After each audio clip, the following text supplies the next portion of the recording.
Monsieur, bonsoir. Bruno Soulet et Pierre Cousy en direct du stade municipal de Revel pour cette rencontre comptant pour les 32e de finale de la Coupe de France de football. L'AS Monaco face à l'Étoile Sportive Castres, c'est le petit poussé face à l'Ogre monégasque. Bruno Soulet, quelles sont d'après vous les chances des Castrés à ce stade de la compétition? Eh bien, vous savez, sur un match, tout est possible, mais enfin, il ne faut pas oublier que l'équipe de l'Étoile Sportive Castres est composée de 11 amateurs, alors que l'équipe de l'AS Monaco est pratiquement composée de 11 internationaux, Pierre. Eh bien, dans quelques instants, nous devrions apparaître les amateurs et les professionnels. Les deux équipes vont rentrer sur ce stade municipal. Voilà Monsieur Dozayas, l'arbitre central, accompagné par les 22 acteurs. En bleu et blanc, l'équipe de l'Étoile Sportive Castres, et en rouge et blanc, l'AS Monaco, qui, je pense, ce soir, bien entendu, n'est pas venu ici au stade municipal de Revel pour jouer les petits canors. Au contraire, ils sont venus très certainement comptant faire un match sérieux pour se redonner une santé, car ils en ont bien besoin. Ils ont marqué très peu de buts au cours des quatre dernières rencontres. Les 22 acteurs qui se présentent au public de Revel, un public relativement nombreux, environ 5000 spectateurs. Malheureusement, la pluie est venue au rendez-vous en ce début de rencontre, mais a priori le terrain est relativement bon et on devrait assister à une belle rencontre entre l'AS Monaco et l'équipe de l'Étoile Sportive Castres. Bruno Soulet, l'Étoile Sportive Castres, qui elle a dû faire un long parcours. Le dernier a été contre l'équipe de promotion d'honneur, une équipe d'une série supérieure à l'Étoile, c'est-à-dire l'équipe de Royan, et ça a été fort dur. Oui, ça a été fort dur contre cette équipe de Royan qui ne s'est pas laissé marcher dessus au stade du Travet à Castres, face donc à l'Étoile Sportive Castres. Mais également, avant ils ont passé Béziers, également il faut mentionner, Pierre, de Division 2. Béziers qui était, il faut le dire, amoindri par de nombreuses crises au sein du club. Mais enfin, il n'en reste pas moins que les joueurs disputaient des compétitions de Division 2. Ensuite, ils ont éliminé entre autres Lavore, Murat et bien d'autres clubs encore. Et quant à l'équipe de l'AS Monaco, eh bien, elle a la chance de rentrer pour la première fois. Vous le savez, c'est le règlement. Les clubs professionnels rentrent dans les 32e de finale sans avoir eu le long parcours à effectuer comme l'Étoile Sportive Castres. Et les joueurs sont en train de se préparer. Les deux capitaines, Gérard Lorenzo pour l'Étoile Sportive Castres, un capitaine fort connu dans cette région. Il a joué aussi à Albi il y a quelques années. Et maintenant, il fait le bonheur de l'Étoile Sportive Castres. Face à lui, quelqu'un aussi de non pas moins connu, c'est Jean-Luc Ettori, le gardien de but de l'AS Monaco, international. Et justement, Jean-Luc Ettori va très certainement remettre ce fanion. Si vous le voulez bien, nous allons donner la composition tout d'abord de l'Étoile Sportive Castres. Oui, numéro 1 Clément, numéro 2 Lemonnier, numéro 3 Lorenzo, numéro 4 Olombel, numéro 5 Francis Yven, numéro 6 Calvel, numéro 7 Rossignol, numéro 8 Loubet, numéro 9 Fabre, numéro 10 Décima, numéro 11 Guibaud, remplaçant numéro 12 Porté, numéro 14 Pradel. Francis Yfen, incertain jusqu'au début du coup d'envoi. Espérons que pour les couleurs castraises, Francis Yfen pourra tenir sa place. Du côté de l'AS Monaco, en 1, Jean-Luc Ettori, en 3, l'enfant du pays, Claude Puel, 4, Sonore, 5, Busque, Amoros numéro 2, Bravo en 10, Rohr en 7, Lerby, le Danois en 6, Dib, l'ancien Toulonnais en numéro 8, Bellone en 11, Da Fonseca en 9, Bijota en 12 et Ferrage en 13. A noter donc la rentrée de Bruno Bellone. Et puis on peut dire qu'il se passe quelque chose du côté de Monaco. C'est tout d'abord le remplacement en numéro 12 de Bijota. Oui, le remplacement en numéro 12 de Bijota. Je ne sais pas, il y a des rumeurs qui courent comme quoi Bijota devait partir à Bordeaux à la fin de la saison. Peut-être que c'est pour cela que les dirigeants monégasques ont décidé de le laisser sur le banc de touche aujourd'hui.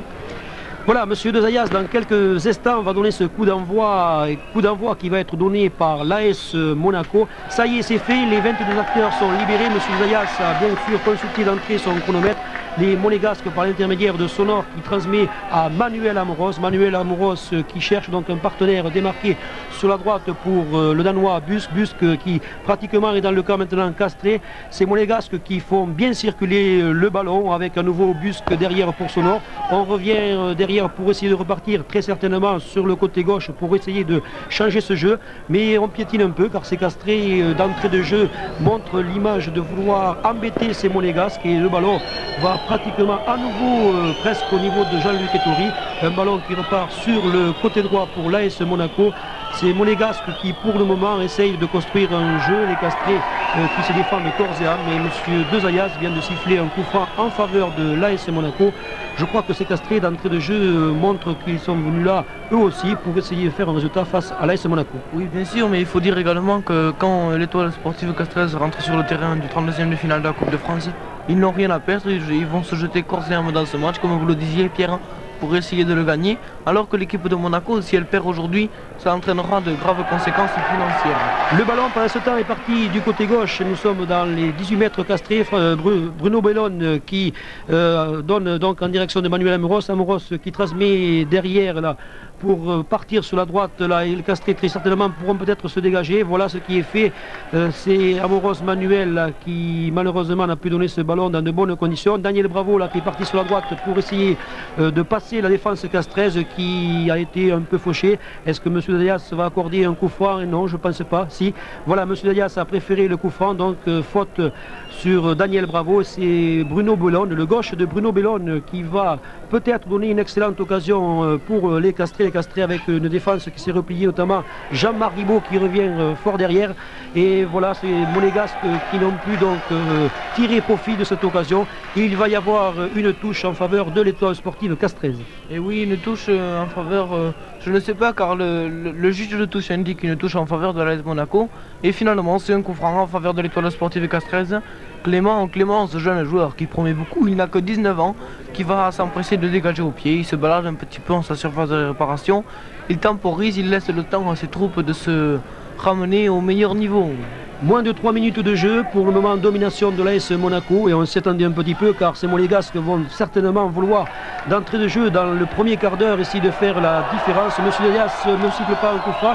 On aurait pu croire qu'il y avait un coup franc sur Patrick Fabre, et bien non, Monsieur Dayas a jugé le contraire et donc coup franc pour l'AS Monaco avec Busque qui fait partir le ballon maintenant du côté là de L'Herbi en direction de Manuel Amoros. Amoros qui cherche un partenaire démarqué, qui va trouver Dib, le Toulonnais Dib à Busque. Busque à nouveau pour Amoros. Amoros sur la gauche pour Bruno Bellone. Bruno Bellone en direction de Daniel Bravo. Bravo qui redonne à Manuel Amoros. Manuel Amoros là qui vient d'écoper donc d'un petit coup de Jean-Marc Ribaud. Ce n'est absolument pas méchant. Fort correction pour le moment de l'ensemble des 22 acteurs.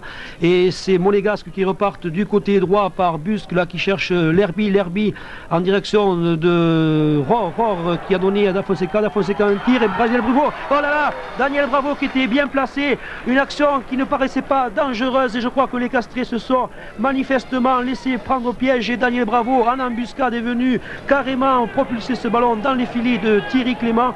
Au bout de moins de 4 minutes de jeu, ça commence fort mal pour les couleurs castraises. On ne s'attendait pas à un but aussi rapide. Et bien Daniel Bravo était là pour inscrire ce premier but et espérons pour les Castrés qu'ils vont pouvoir se remettre, Bruno, car ces Castrés ont été cueillis à froid et ça va mal pour le moment puisque Daniel Bravo a su tirer un peu l'épingle du jeu. Il était là à l'embuscade et marqué le premier but. Oui, bien sûr, sur un tir d'un attaquant monégasque, Clément ne peut que repousser et c'est là où on voit que les joueurs, les défenseurs castrés ont du métier, c'est sûr, mais enfin n'ont pas l'expérience de la première division car les joueurs castrés auraient dû là, se jeter sur cette balle pour la dégager. Eh bien non, ils sont allés directement au but pour essayer de contrer le tir qui allait venir, mais vous savez bien, Daniel Bravo n'a laissé aucune chance à ses joueurs castrés, ce qui fait 1-0 pour Monaco. Espérons que l'addition ne sera pas trop lourde ce soir pour l'Étoile sportive castraise. C'est Monégasque qui continue à monopoliser ce ballon. Manuel Amoros toujours tranquille, Manuel Amoros en bonne position internationale, en forme aussi, qui a donné donc maintenant pour Dib qui s'amuse radicalement avec ses joueurs de l'Étoile sportive castraise. Repris ce ballon par Calvet en direction de Raphaël Loubet qui cherche là Décima qui à nouveau redonne pour Raphaël Loubet et Raphaël Loubet là une passe un petit peu imprécise pour donc les Monégasques qui repartent à l'action. Ces Monégasques toujours pressés devant par ces Castrés. À noter un petit peu le jeu de Patrick Fabre qui est devant en numéro 9 et qui essaye constamment de gêner un peu ces défenseurs monégasques, des défenseurs monégasques qui pour le moment montrent une sérénité exemplaire, en l'occurrence avec Sonor qui n'hésite pas ainsi que Busque à monter lorsqu'ils ont l'occasion. Ces Monégasques qui donnent en droite du côté de Rohr et Thierry Clément s'interpose magnifiquement. Il vient de cueillir ce ballon et de suite repart sur le côté gauche en direction de Patrick Fabre. Oui, en direction de Patrick Favre. Patrick Favre qui s'est fait déposséder du ballon par un professionnel de Monaco. Je pense que c'était l'enfant du pays, Claude Puel. Alors que là, on a tenté une longue ouverture sur Manuel Amoros. Et finalement, ça a été Gérard Lorenzo qui a réussi à dégager cette balle. Alors que là, c'est Thierry Clément qui bénéficie d'une passe en retrait. Thierry Clément qui calme le jeu à nouveau. Il se baisse pour avancer sa balle. Il va dégager au pied assez loin, sûrement plus de la moitié du terrain. La réponse en quelques secondes, eh bien oui. Au bout du rond central, il dégage. Et là, c'est Michel Décima qui ouvre pour Patrick Favre. Mais finalement, l'Herbie réussit à redégager cette balle au loin. Et c'est une touche en faveur de l'Étoile Sportive Castres, Pierre. Et puis il faut souligner qu'après 6 minutes de jeu, eh bien, toujours domination de l'AS Monaco, c'est l'une des rares incursions de l'Étoile Sportive Castres qui pour le moment essaye de trouver un peu de jeu, un jeu collectif. Ils ont bien du mal car si on regarde bien l'analyse de ce match, il n'y a pas eu beaucoup de passes collectives. C'est fort logique étant donné que ces Monégasques aussi ont bien l'habitude du marquage et gênent constamment ces Castrés. Les Monégasques qui repartent à l'action du côté droit avec les joueurs, donc l'Herbie, Dib qui essaie de prendre ce ballon. Mais non, il préfère donner à Rohr sur le côté droit qui peut-être aura l'occasion de centrer. Rohr qui fait un crochet, donne en direction d'Afonseca en arrière et oh là là, un tir relativement anodin là d'Afonseca. Absolument pas dangereux pour Thierry Clément qui fait repartir ce ballon en direction de Jean-Marc Guibaud. Jean-Marc Guibaud qui malheureusement a été contré par Manuel Amoros. Manuel Amoros qui a essayé de donner là pour Dib et Dib qui malheureusement pour lui n'a pas pu prendre ce ballon. Ce ballon toujours pour les Monégasques, là c'est fort dangereux. Ces Castrés qui ne parviennent pas à se dégager, ne parviennent pas à se donner un bon oxygène et qui subissent pour le moment, après pratiquement 7 minutes de jeu, le match face aux Monégasques. Oui, le match face aux Monégasques car les étoilistes subissent une domination écrasante de la part de Monaco qui veut dès après environ un quart d'heure de jeu s'assurer la victoire pour qu'il soit à l'abri de tout retour castré. Alors que là c'est un joueur castré qui a dégagé la balle en touche, vous voyez, où on dégage en touche, où on dégage sur un Monégasque. On n'arrive pas à dégager correctement ces balles. La touche est jouée rapidement pour Soren Derby pour son compatriote Soren Busk. Soren Busk pour son autre compatriote Soren Derby. Et l'Herbie qui monte un petit peu devant les buts castrés. Une affaire de Danois, on se connaît bien entre Danois. L'Herbie et Busk aiment bien venir se retrouver derrière. Il faut souligner que l'Herbie n'a pas peur de revenir souvent derrière. Et là un tir juste au montant gauche là, de Thierry Clément, un tir de Marcel Dib qui aurait pu être très dangereux. Je pense que s'il l'avait mis juste un petit peu à droite, légèrement à droite, eh bien Thierry Clément aurait pu être surpris sur tir anodin de Dib. Dégagement pour le gardien de but Thierry Clément qui pour le moment, eh bien écoutez, a eu quand même pas mal d'occasions pour dégager son camp, ce qui veut dire que la domination de Monaco persiste. Philippe Lemonnier là qui peut-être pourrait aider Jean-Marc Guibaud qui piétine un peu là, il vient de perdre le ballon, mais je ne pense pas que ça sera dangereux car Thierry Clément tranquillement peut venir prendre ce ballon et il va essayer de dégager ce camp. Va-t-il peut-être donner ce ballon à la main pour essayer de partir de derrière ou préférera-t-il donner un grand coup de pied devant? Mais vous savez aussi que devant ça sera très difficile car derrière des joueurs comme Busk, Sonor, Manuel Amoros et Claude Puel, ce n'est pas tellement facile de les contrer. Ce ballon donc pour Jean-Marc Guibaud dans la surface de réparation là de Monaco, peut-être une occasion pour l'Étoile. Ouh là là là là, très belle occasion pour l'Étoile. Il a fallu que Manuel Amoros là vienne enlever du bout des pieds ce ballon au joueur Calvel de l'Étoile Sportive Castres. Corner, premier corner pour l'équipe de Castres. Oui, premier corner et c'est bien dommage car Jean-Marc Guibaud était contre 3 Monégasques et c'est lui-même qui va tirer ce corner. Jean-Marc Guibaud qui tire ce corner au deuxième poteau et finalement un nouveau corner car je pense que c'est Amoros qui a à nouveau dégagé la balle derrière ses buts. Alors Jean-Marc Guibaud n'a pratiquement pas bougé, il reçoit à nouveau la balle, il la pose dans le coin du terrain pour retaper ce corner. Vous allons voir les buts, oui un tir de corner donc, et une reprise de volée je pense que c'était de de Calvel également et qui passe de justesse au-dessus des Taurines. Voilà, première occasion assez dangereuse, mais malheureusement qui n'a pas pu réussir au Castré. Alors espérons que ces Castrés maintenant vont prendre un peu confiance, car il y a toujours cette domination de Monaco. Mais lorsqu'on dit domination, elle n'est pas profonde, si ce n'est que ce but, il faut quand même le souligner, ce but marqué très rapidement par Daniel Bravo. C'est Monégasque qui repartent à l'action avec Da Fonseca qui repasse derrière pour l'Herbie. L'Herbie Sonore qui n'a pas peur de monter, qui a peut-être voulu jouer une 2 très rapide, mais je pense que Sonore a compris que ce ballon n'allait pas lui être redonné et il revient derrière. Touche donc en faveur de Monaco. Dans ce camp Castré, c'est Monégasque qui vont essayer très certainement de faire la différence au cours des 45 premières minutes. Un ballon dans les pieds de Claude Puel. Claude Puel en direction derrière, là peut-être pour Sonore. À nouveau, on joue très souvent avec Sonore. Sonore qui a voulu faire repartir ce ballon, qui a été bien repris par Patrick Fabre. Monsieur de Zayas vient de siffler. Monsieur de Zayas qui certainement siffle un coup franc contre Patrick Fabre. Un coup franc en faveur des Monégasques qui va être joué par l'Herbie. L'Herbie à Busque à nouveau. Vous voyez que ces Dynamos se connaissent très bien. L'Herbie en direction de Bruno Bellone. Bruno Bellone qui centre pour Da Fonseca. C'est Daniel Bravo qui était venu au dernier moment essayer de reprendre ce ballon de volée. Et il a fallu tout le talent du capitaine de l'équipe de Castres, Gérard Lorenzo, pour sauver in extremis, car Daniel Bravo avait une occasion superbe à nouveau de marquer un second but. Un corner qui va être bien entendu tiré par Bruno Bellone. Ce gaucher Bruno Bellone qui revient sur le plan de la division 1 avec son équipe. Il a été absent pour cause de blessure.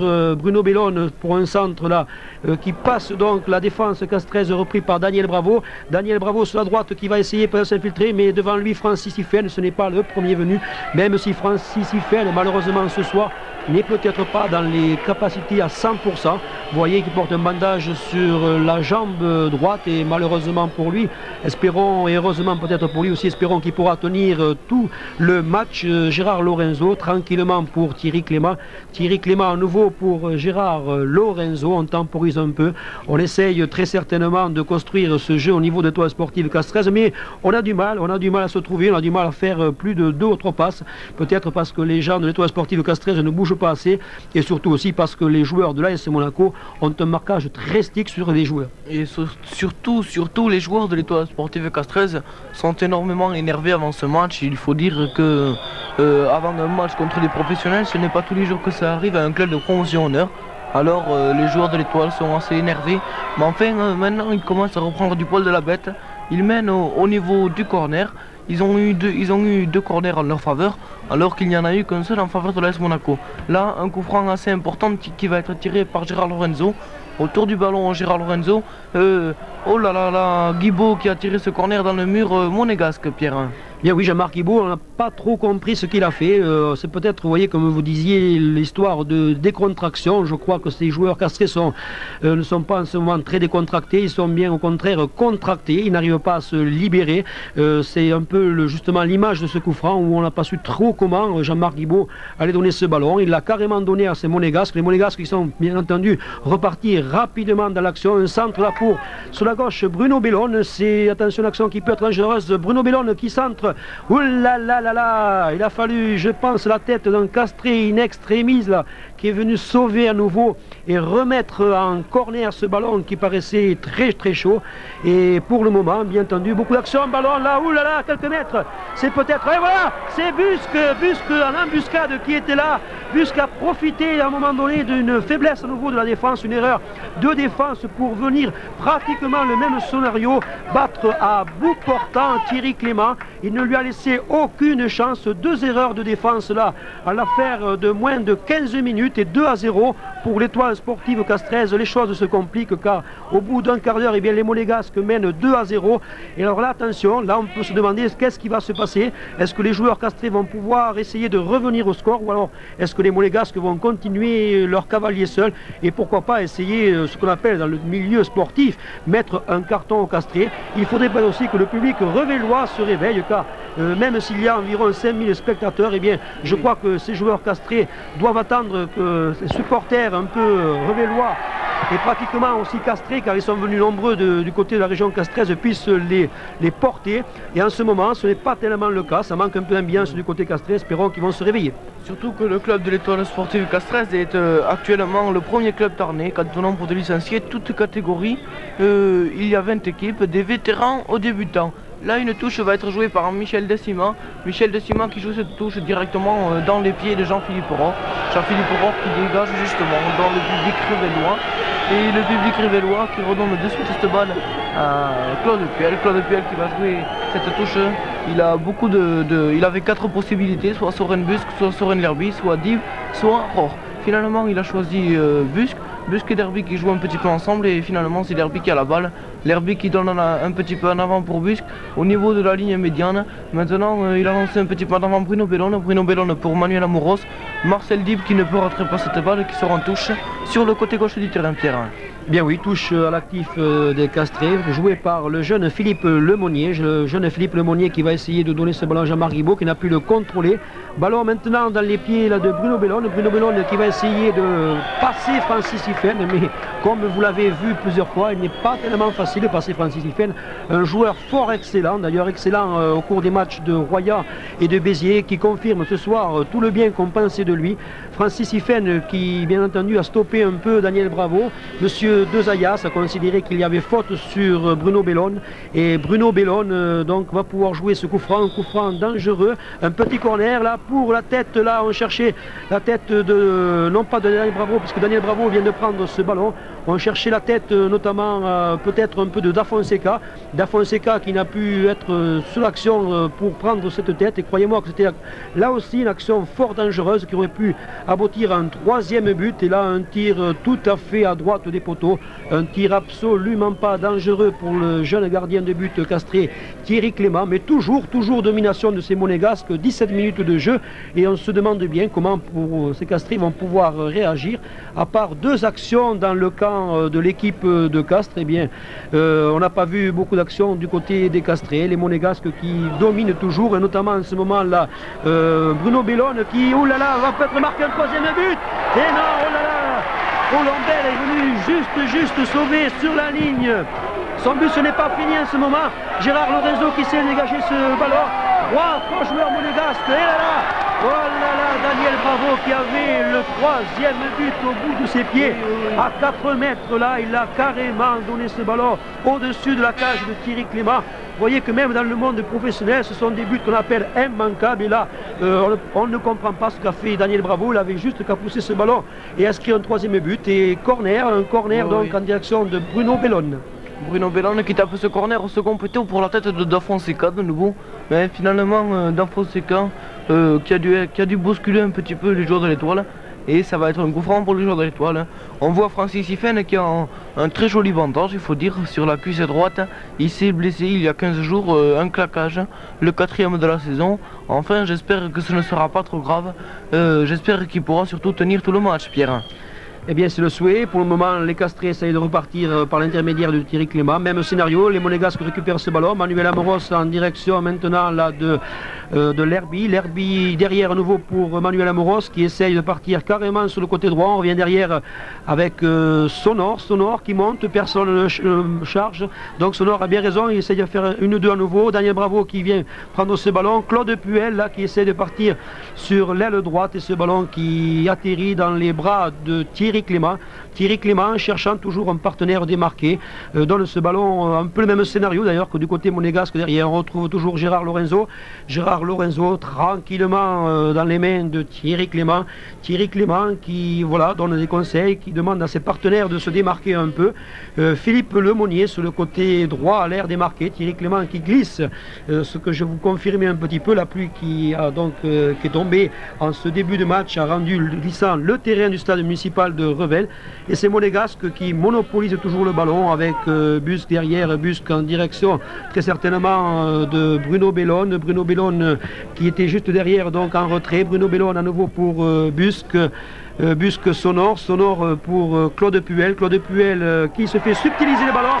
C'est Decima qui part là sur l'aile gauche. Decima qui cherche un partenaire démarqué. Les Monégasques qui se replient. Sonor là qui va très certainement rayer l'attaque de Decima. et Sonor tranquillement là qui est revenu derrière. Action dangereuse mais qui a pu donc donner ce ballon à Jean-Luc Ettori, l'un des rares ballons d'ailleurs touché pour le moment après 20 minutes de jeu par le gardien Jean-Luc Ettori. Oui, Jean-Luc Ettori, il faut dire qu'il n'a pas grand chose à faire au cours de cette première mi-temps. C'est normal, les joueurs de l'Étoile Sportive Castres mettent du temps à rentrer dans le match, mais je suis sûr que quand ils vont rentrer dans le match, ils vont risquer de faire quelques bonnes petites choses, faire quelques petites misères au Monégasque et à leur entraîneur Stéphane Kovac, Pierre. Oui, Stéphane Kovac, le monsieur qu'on connaît bien, celui qui avait été l'entraîneur de l'équipe de France, il n'est peut-être pas tout à fait très jeune maintenant, mais il a toujours d'excellentes qualités, sur le banc de touche relativement nerveux. Je ne donnerai pas de marque de cigarette, mais croyez-moi que c'est un monsieur qui fume beaucoup. Et de l'autre côté, l'entraîneur de l'Étoile Sportive Castres, Claude Bess, qui lui aussi bouillonne beaucoup sur ce banc de touche, Claude Puel, tranquillement, quant à lui, ne nous écoutons pas donner ce ballon derrière pour Busque très loin devant là pour maintenant Bruno Bellone qui donne à Amoros, qui se fait subtiliser ce ballon, mais connaissant Manuel Amoros, il revient rapidement prendre ce ballon et c'est maintenant une 2 entre Daniel Bravo et Da Fonseca qui redonne pour Daniel Bravo dans la surface de réparation, très bien contré par le jeune Calvel qui a subtilisé très bien ce ballon, absolument rien à dire, il n'y avait pas faute. On connaît même du côté castré les ficelles, et là les castrés qui se battent, qui ont beaucoup de courage là, mais qui ont du mal bien sûr à construire, à évoluer un petit peu ce jeu collectivement. Et Daniel Bravo là qui n'a pu prendre ce ballon, puisque Decima est revenu, replié donc pour reprendre ce ballon. Ça cafouille toujours et touche en faveur de l'Étoile Sportive Castres. Touche qui va être joué peut-être par Jean-Marc Ribaud. Non, Jean-Marc Ribaud qui préfère laisser le ballon à Philippe Lemonnier. Philippe Lemonnier qui dans son terrain ne risque rien pour revenir vite en défense. Philippe Lemonnier qui tape justement directement sur Da Fonseca. Et Francis Yven, un grand footballeur, attend que cette balle sorte pour en jouer la touche. Francis Yven qui attend de voir un partenaire démarqué et qui engueule ses camarades pour précisément qu'il se démarque. Et donc une déviation de la tête de Patrick Fabre, mais malheureusement dans les pieds de Soren Busque. Soren Busque qui cherche un partenaire démarqué lui aussi. Il en a pas mal mais il cherche le meilleur. Et le meilleur apparemment c'est Lerby. Et là une faute assez grave de Marcel Dib. Marcel Dib qui vient d'accrocher Stéphane Calvel, qui l'a crocheté le pied d'appui, Pierre. Oui, le public revellois n'est pas content, il est en train de le démontrer, mais M. De Zayas, pour le moment irréprochable, a vu la faute, coup franc en faveur des castrés. Peut-être tiré par Gérard Lorenzo, le capitaine Gérard Lorenzo qui pose ce ballon, qui cherche un partenaire démarqué. Ce ballon va atterrir maintenant dans les pieds de Philippe Lemonnier. Sur la droite, Jean-Marc Ribaud qui a bien du mal à se débarrasser de Busque. Busque qui a mis directement ce ballon en touche. Et touche à nouveau pour les castrés qui va être donc joué par Philippe Lemonnier. Le numéro 2 de l'Étoile Sportive Castres pour Jean-Marc Ribaud. Mauvais contrôle et malheureusement Jean-Marc Ribaud un peu pressé d'ailleurs par la défense monégasque a mis ce ballon directement en touche. Le monégasque très serein par l'intermédiaire de Manuel Amoros qui donne ce ballon à Busque. Busque qui cherche un partenaire démarqué. C'est sur la gauche pour Dib derrière pour Busque. Busque à nouveau pour Amoros. Et là les monégasques là qui ont du mal à monter, eh bien oui, sifflé puisque ce ballon atterrit par Jean-Luc Ettori, mais Jean-Luc Ettori fait repartir ce ballon sur la droite pour Sonor. Sonor en direction de Lerby. Lerby sur la droite peut-être pour Daniel Bravo, mais certainement voilà, un hors-jeu a été sifflé, bien joué du côté castré, hors-jeu en faveur de l'Étoile Sportive Castres, ce qui va permettre donc aux bleus et blancs de se dégager. Ces bleus et blancs qui cherchent toujours la faille dans le camp monégasque, cette faille qui ne parvient pas encore après 24 minutes de jeu. Toujours ce score de 2-0 ici au stade municipal de Revel, et on se plaît à rêver que si les castrés pouvaient arriver à la mi-temps, ne serait-ce qu'avec ces 2 buts de recart, eh bien je crois qu'ils s'en contenteraient très certainement. On a eu un petit peu peur qu'après ces 2 buts inscrits rapidement, eh bien ce soit disons la catastrophe du côté castré. Il n'en est rien puisque ces castrés Patrick Fabre donc donne pour Jean-Marc Ribaud, reprise instantanée, oh là là, reprise instantanée de Jean-Marc Ribaud qui passe à droite de Jean-Luc Ettori. Je pense que Jean-Luc Ettori avait très bien suivi l'action. C'était difficile de dire que Jean-Marc Ribaud s'il avait mis ce but dans le cadre remarqué, car Jean-Luc Ettori n'est pas le dernier venu, au contraire, il avait très bien suivi l'action et je pense que même dans le cadre là, on aurait pu assister à un bel exploit de Jean-Luc Ettori, mais il faut souligner surtout la très belle action du côté castrez. Oui, Jean-Luc Ettori qui a 9 sélections en équipe de France A à son actif, qui a une Coupe du Monde, celle de 1982, où il a joué pratiquement tous les matchs, sauf la la finale des perdants pour l'attribution de la 3e et 4e place, l'équipe de France contre la Pologne, où dans ce match-là, c'est Jean Castaneda, l'actuel stéphanois, qui a joué, alors que là au milieu de terrain, les Monégasques cherchent l'ouverture et l'Herbier qui ouvre sur la gauche, mais Gérard Lorenzo réussit à bien dégager, Patrick Favre en retrait, et Lorenzo qui, son contrôle, il ne peut empêcher son contrôle, donc de sortir en touche. Là c'est Bruno Bellone qui donne à Manuel Amoros, Manuel Amoros sur l'aile gauche qui va tenter le débordement, non, il donne à Bellone, Bellone pour Bravo, Bravo qui donne à l'Herbier, l'Herbier pour Marcel Dib, Marcel Dib 1-2 avec Da Fonseca, mais heureusement Stéphane Calvel réussit à dégager un peu cette balle, mais il me semble qu'il a dégagé cette balle du bras, alors ça va être un coup franc pour l'AS Monaco, coup franc très dangereux, Pierre. Oui, très dangereux, il se situe en face des buts gardés par Thierry Clément, un coup franc peut-être tiré par Manuel Amoros, Amoros qui attend que le mur veuille bien se mettre à distance réglementaire, monsieur De Zayas qui a bien du mal, ça y est le mur, Amoros qui avait donné donc ce ballon là pour à sa droite pour Daniel Bravo, qui malheureusement n'a pu donc tirer, étant donné que Manuel Amoros vient de retaper ce coup franc. Sur le côté gauche pour Bruno Bellone dans la surface de réparation, Bruno Bellone qui centre et ballon bien capté par Thierry Clément, une action très dangereuse, vous voyez rapidement joué. Manuel Amoros en vieux briscard a vu démarquer sur la gauche Bruno Bellone. Bruno Bellone instantanément donc a centré, il a fallu le brio du jeune gardien castré Thierry Clément pour capter ce ballon. Une action encore dangereuse, maintenant reprise à nouveau du ballon par Daniel Bravo. Daniel Bravo derrière pour Busque à Sonor qui va donner ce ballon après donc un dribble en direction peut-être maintenant là, de Daniel Bravo à nouveau derrière pour Busque sur le côté droit qui cherchait Claude Puel, mais ce ballon a été récupéré par Dip et coup franc nouveau distribué par monsieur De Zayas. Faute sur le Monégasque, un coup franc qui va peut-être être dangereux, rapidement joué, les castrés qui vont tout de même récupérer ce ballon. Et c'est enfin Thierry Clément qui en dernier lieu voit ce ballon dans ses bras. Et Thierry Clément, toujours le même scénario en direction de Gérard Lorenzo. Gérard Lorenzo qui remet ce ballon à Thierry Clément. Et là on se pose encore quelques questions, on se demande comment ces castrés vont pouvoir essayer d'inquiéter ces Monégasques. Il faut souligner qu'après 28 minutes de jeu, eh bien, il y a eu 2 actions dangereuses à peine du côté castré, alors que du côté monégasque, eh bien, on a vu beaucoup d'actions dangereuses. Les Monégasques à nouveau, là aussi on peut constater que sur les tirs un peu lointains du gardien de but Clément, eh bien, beaucoup de ballons sont récupérés par le milieu de terrain ou la défense monégasque qui à nouveau par l'intermédiaire de Sonor qui laisse tranquillement pour Jean-Luc Ettori. Eh bien oui, il faut aussi que Jean-Luc Ettori touche quelques ballons. Malheureusement pour le moment il n'a pas touché beaucoup, heureusement pour lui, malheureusement pour les castrés. Et Manuel Amoros qu'on voit beaucoup depuis le début du match. Oui, Manuel Amoros que l'on voit beaucoup depuis le début du match. Il faut dire que c'est quand même il doit sélectionner dans les 30 sélections environ en équipe de France A, 39 exactement. Vous voyez son premier match en première division a été disputé le 26 septembre 1980, Laval-Monaco. Il a marqué 20 buts en division, il a déjà joué 181 matchs, alors qu'il est né uniquement en 1962. Pierre, c'est un joueur très jeune qui sélectionne déjà, qui accumule beaucoup de sélections, beaucoup de matchs en division 1 aussi, et tout sous les couleurs de Monaco, puisqu'il a été formé au club. Mais il est né à Nîmes, alors que maintenant le jeu repart du côté monégasque par Soren Lerby qui donne pour Daniel Bravo, mais Daniel Bravo qui loupe son contrôle.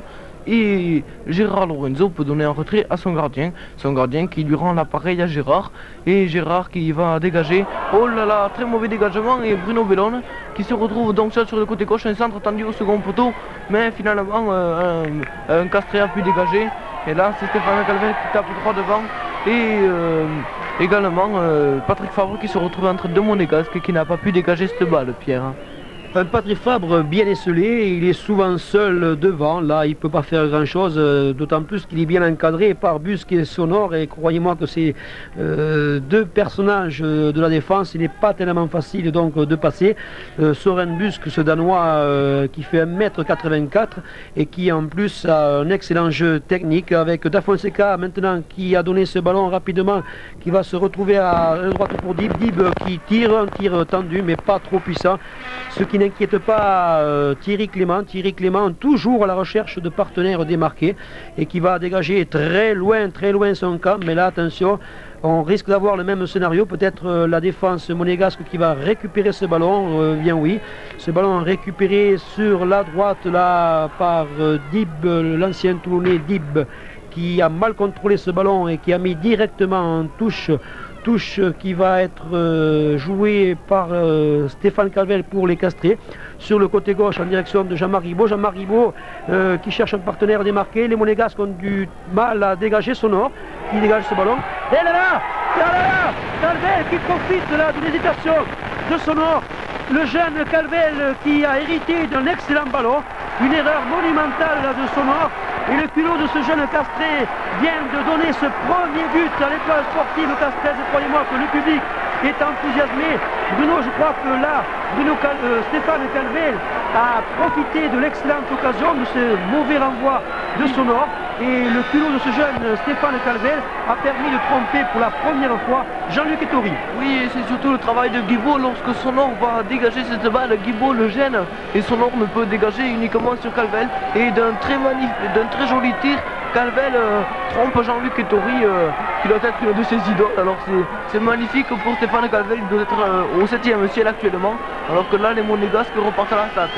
Ces Monégasques repartent à l'attaque, mais alors là, le scénario est extraordinaire car dominé depuis plus de 30 minutes, on se demandait comment les Castrés pourraient essayer d'inscrire un but, et je suppose que du côté des jeunes Castrés, c'était le rêve d'inscrire au moins un but aux professionnels de Monaco. Et ce public-là vient absolument pas de se tromper. Il a compris le bel exploit là, des jeunes Castrés. Et d'autant plus le culot de ce jeune Stéphane Calvel qui n'a pas hésité à tirer.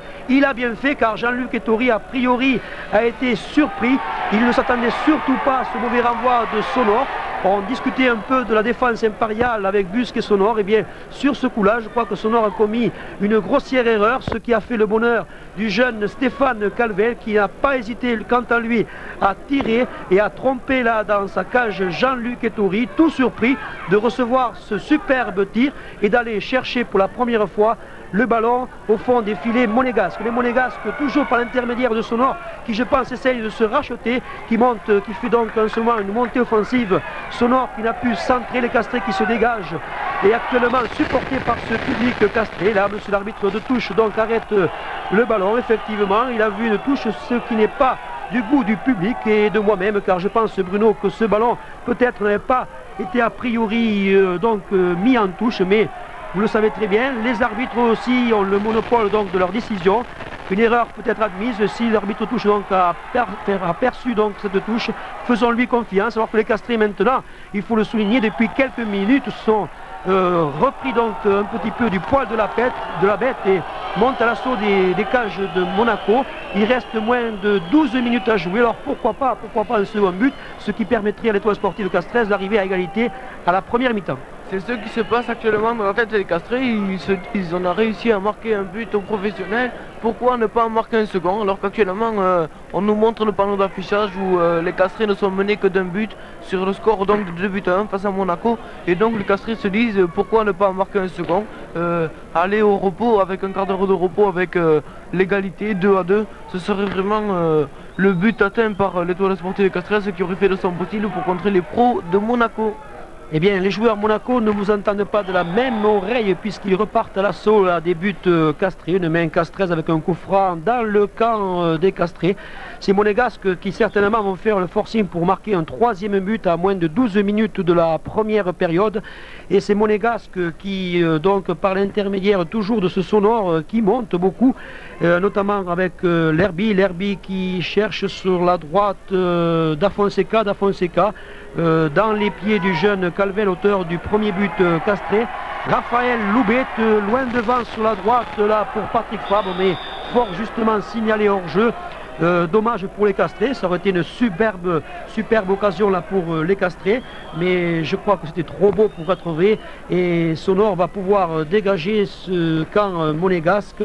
Et non, il préfère laisser à Busque en direction, le même scénario d'ailleurs, c'est un Danois toujours présent, l'un à côté de l'autre, on dirait les deux frères jumeaux, l'un près de l'autre à 2 ou 3 mètres. En ce moment, c'est Bruno Bellone qui se replie aussi. Bruno Bellone sur la gauche pour Manuel Amoros. Sonor qui avec Busque, Amoros, bravo, et Bellone sont les joueurs monégasques de plus en vue en ce début de match, et précisément Sonor qui donne à l'Herbie qui donne à un joueur monégasque mais qui est contré par Gérard Lorenzo, et finalement Marcel Dib récupère cette balle et là il s'est fait accrocher par 3 castrés et il n'a pas pu donner cette balle à bon escient. Alors cela va être un coup franc rapidement joué par les monégasques, et Francis Ifen qui s'empatouille un petit peu dans ses pieds et qui finalement réussit à dégager cette balle, et donc Clément qui hérite de cette balle, qui relance sur la gauche pour le héros castré Stéphane Calvel qui tape sur un monégasque avec le ballon en pierre. Oui, c'est monégasque toujours à l'attaque avec Daniel Bravo. Daniel Bravo derrière pour Dib. Dib qui cherche un partenaire démarqué. Et ça joue un nous avec Bruno Bellone. Un nouveau Dib. Dib sur la droite là pour l'Herbie pour Daniel Bravo. Et du bout des pieds, c'est Francis Ifen qui dégage son camp. Une nouvelle action qui aurait pu être très dangereuse. Vous voyez que ces monégasques, quant à eux, pratiquent les passes simples et rapides. Un toucher de ballon et une passe rapide. Il y a eu 3 passes ou 4 à l'affaire de quelques secondes. Il en était à 3-4 mètres des buts gardés par Thierry Clément. Heureusement pour les castrés, eh bien, Francis Ifen est venu du bout des pieds subtiliser ce ballon et essayer de donner un bol d'oxygène à la défense castraise qui souffre, il faut le souligner, depuis ce début du match. 36 minutes de jeu, 9 minutes encore à tenir pour ces bleus et blancs castrés. Et je pense, on parlait Bruno, mais Francis Ifen a l'air touché sur cette action-là. Il a l'air de se plaindre. J'espère que c'est pas trop grave, car Francis Ifen, bien entendu, est un bon stratagème derrière la défense castraise. On l'a souligné dans les matchs de Béziers et de Royan, et ce serait bien dommage qu'il soit obligé de quitter le terrain. Espérons pour lui qu'il va pouvoir reprendre rapidement tous ses moyens à 100%. Alors que les Monégasques, là, belle interposition du jeune Philippe Lemonnier qui est venu subtiliser le ballon à le Dib Marcel, l'ancien Toulonnais. Dib Marcel qui n'a pas eu le temps de voir venir ce jeune défenseur castré Philippe Lemonnier, et Patrick Fabre d'ailleurs qui fait un très bon travail, qui court beaucoup, là peut-être un peu trop, du goût de monsieur De Zayas, puisqu'il demande à monsieur aussi Patrick Fabre de laisser tranquille un petit peu ce joueur monégasque Dib, et siffle un coup franc en faveur des monégasques. Ces monégasques, quant à eux, n'ont plus que 8 minutes s'ils veulent marquer un 3e but. Oui, et je crois que Francis Ifen a dû quitter ses camarades. C'est vraiment triste de la part pour les castrés. Et bien non, finalement Francis Ifen est là, parce que vous savez, on a très peur pour son claquage du côté castré, car on y a mis un emplâtre. Il voulait absolument jouer cette rencontre face aux professionnels, mais nous espérons bien sûr que cela va tenir tout le match, mais nous n'en sommes pas sûrs. Alors que là, les monégasques repartent à l'attaque avec Daniel Bravo qui donne en profondeur pour une 2 avec Fonseca. Daniel Bravo qui va se présenter seul devant le goal, et un tir de Dib qui est repris. Oh là là là là, un tir de Dib qui a été repoussé tout d'abord par Clément, et Dib s'est repris une 2e fois et la balle est passée au-dessus. Et puis le public revellois ne s'y trompe pas, applaudissant la très belle action monégasque, et aussi l'excellent arrêt du gardien de but castré qui, quant à lui, se montre très entreprenant au cours de ses 45 premières minutes. Si son homologue Jean-Luc Ettori n'a pas eu trop de travail, et malheureusement pour Jean-Luc Ettori, il n'a pas eu beaucoup de choses à faire, mais la seule fois où il aurait pu s'interposer au tir de Stéphane Calvel, et bien là je crois qu'il a vu passer, on peut dire, que du feu. Thierry Clément qui, quant à lui, a eu d'excellentes occasions pour faire montrer sa classe, et un Thierry Clément qui a été obligé de s'interposer sur ce joli tir là des monégasques, alors que ce que vous veniez de pressentir, mon ami Bruno Soulet, est en train de se confirmer. Francis Ifen a l'air de souffrir. Il souffre énormément. Le soigneur de l'équipe castraise le porte, ainsi qu'un remplaçant. Et Francis Ifen, très certainement et malheureusement, à la 39e minute, va quitter ce terrain municipal là, de Revel. Et je crois que c'est une grosse perte là pour l'étoile sportive castraise, car derrière, eh bien, Francis Ifen fait un excellent travail. Je ne pense pas qu'après ce claquage, maintenant, Francis Ifen puisse revenir sur ce terrain. Et nous allons assister donc à la rentrée vraisemblablement de Patrick Porté pour l'étoile sportive castraise en remplacement de Francis Ifen. Et là, les choses vont peut-être se compliquer pour les bleus et blancs de Castres, alors que les monégasques, bien entendu, se sont replacés, attendent le dégagement en 6 mètres de Thierry Clément. Voilà, c'est fait. Thierry Clément qui cherche le pied de Jean-Marc Guibaud. Jean-Marc Guibaud sur la droite, passe imprécise, mais bien reprise par Stéphane Calvel. Stéphane Calvel qui voulait donner sur le centre pour Patrick Fabre, compté par les monégasques, mais repris par lui-même. Là, on cafouille un petit peu dans le rond central. Là, ce ballon repris par Dib revient derrière là pour les monégasques, et je pense qu'on va calmer le jeu. Du côté monégasque, c'est fait. On donne ce ballon tranquillement à Jean-Luc Etoury. Jean-Luc Etoury tranquillement aussi pour Claude Puel. Claude Puel, même scénario derrière, un peu le tiercé. Busque l'Herbie sonore qui est en train de se placer. Busque qui donne à l'Herbie. Peut-être l'Herbie va donner. Voilà, Daniel Bravo. Daniel Bravo loin devant là pour Dib. Mais Dib n'a pu contrôler ce ballon. Effectivement, M. Dezayas a sifflé un coup franc castré, s'est appuyé sur le dos de l'ancien Toulonnais Dib. Coup franc qui va être joué par Bruno Bellone. Bruno Bellone avec son gauche qui peut-être va faire une combinaison, ou alors pourquoi pas tirer directement dans les buts de Thierry Clément. Eh bien, je ne pense pas que Bruno Bellone tire, parce qu'il me semble, annonce Jean-Philippe Rohr qui s'en va se mettre dans les buts, dans le mur castré. Bruno Bellone qui va tirer, qui prend son élan. Il tire bien, ma foi, mais il tire au-dessus et le mur n'a pas touché le ballon, car sinon il y aurait un corner et finalement une sortie de but que Philippe Lemonnier attend la balle pour la positionner à Clément. Et puis n'oublions pas qu'il reste moins de 4 minutes de jeu. Toujours le score ici en direct du stade municipal de Revel. Score en faveur des Monégasques 2-1. Un petit but d'écart. Et qui pouvait rêver d'un si beau score à la mi-temps? Peut-être les joueurs castrés, le public revellois. Il y a très peu de supporters de Monaco. Vous savez un peu les données déjà, lorsque Monaco joue au stade Louis II, il n'y a pas grand monde qui vient supporter cette équipe. C'est bien quand même malheureux, car cette équipe monégasque compte aujourd'hui pour le moment une belle 5e place et peut rêver encore d'une place européenne. Alors il y a très peu de supporters monégasques ici présents au stade revellois. C'est castré, toujours dangereux au niveau de la défense, car ils sont pris par les monégasques. Là, oulala, Gérard Lorenzo qui a su dégager ce camp merveilleusement bien. Et coup franc en faveur des castrés au milieu du terrain. Coup franc pour Gérard Lorenzo. Gérard Lorenzo, Patrick Fabre sur le côté droit. Longue balle là au centre qui passe là sur la gauche. Oh là là, dommage, il y avait une belle reprise là à effectuer qui aurait pu inquiéter le gardien de but Jean-Luc Etoury.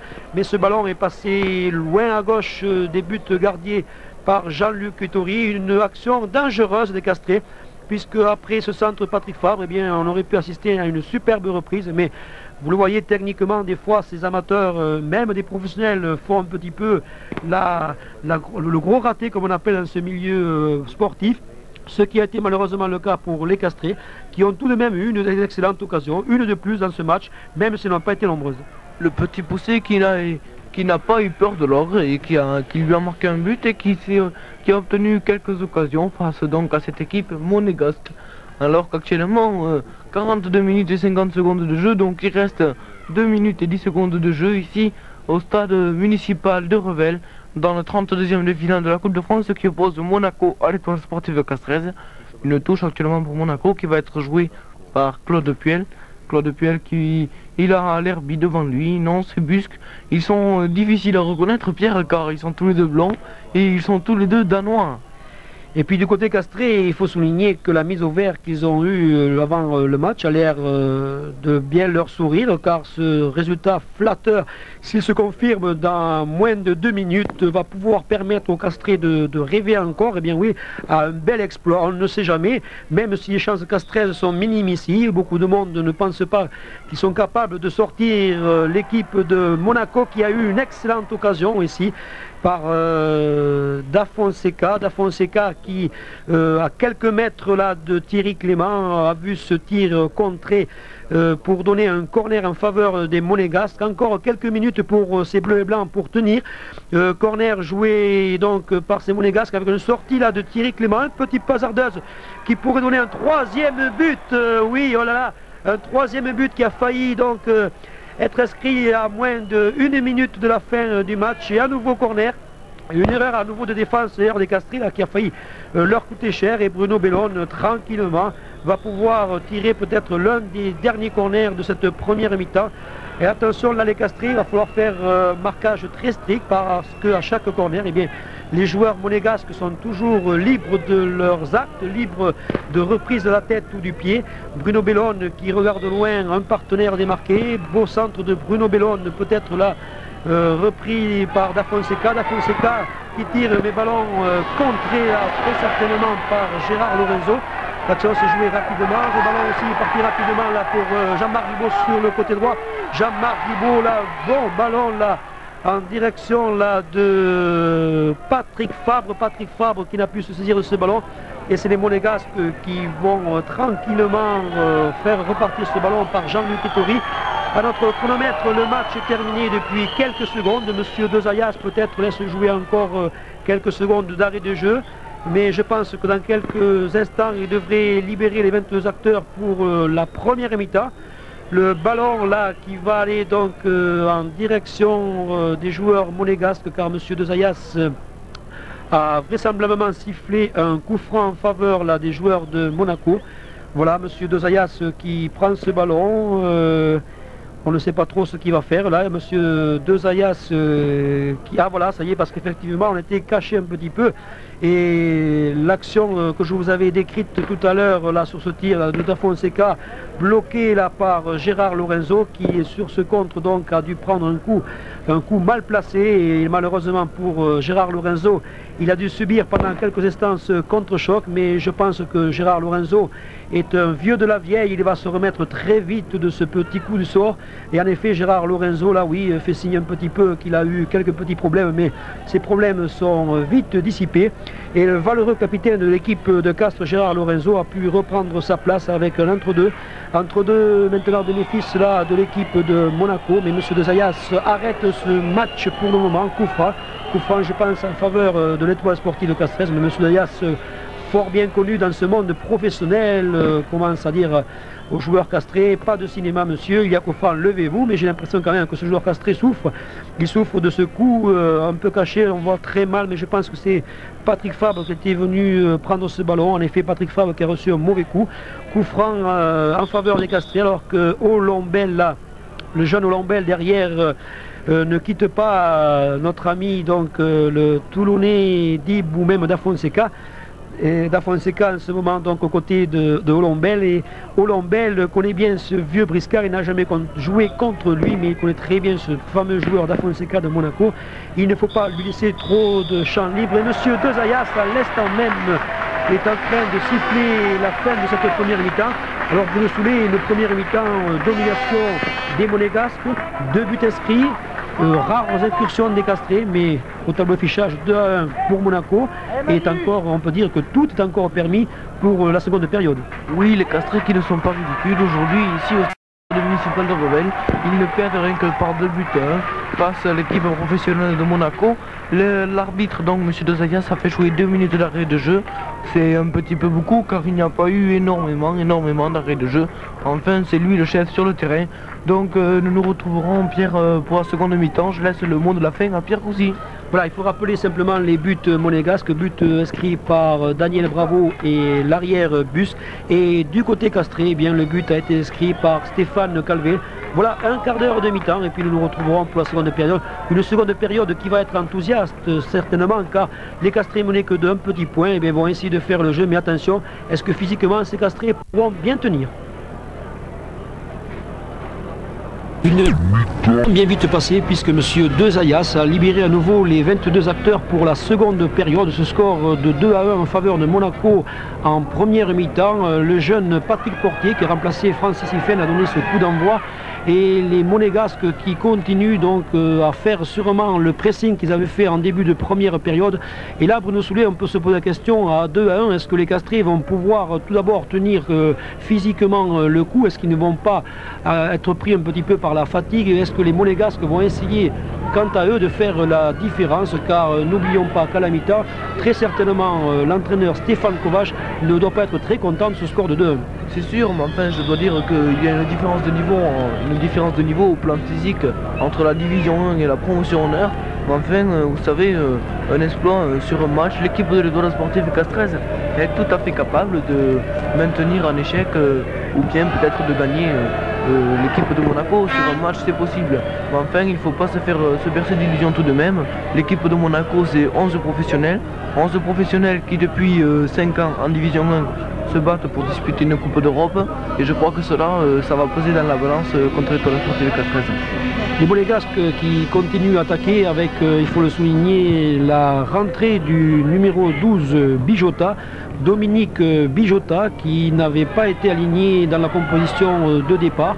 Et nous avons appris un peu dans l'intermédiaire des coulisses que Bijota pourrait être pressenti la saison prochaine à Bordeaux. Là, le grand point d'interrogation, car cet élément de valeur, je pense qu'il y aura peut-être sur un surenchère du côté de la principauté de Monaco. Allez voir, Pierre, si ce n'est pas pour ça que Dominique Bijota était remplaçant en première mi-temps. En effet, avec ce corner à l'instant même donné par Bruno Bellone qui cherchait la tête là, de l'Herbie. Malheureusement, ce ballon était un petit peu trop haut. Les Castrés vont pouvoir se dégager grâce à cette touche qui va être jouée carrément dans le camp castré. On se cherche un petit peu, on est dans les 18 mètres, on laisse ce ballon. Voilà, c'est Philippe Lemonnier qui finalement va faire cette remise en touche. Philippe Lemonnier très rapidement là pour Jean-Marc Ribaud maintenant sur le côté droit.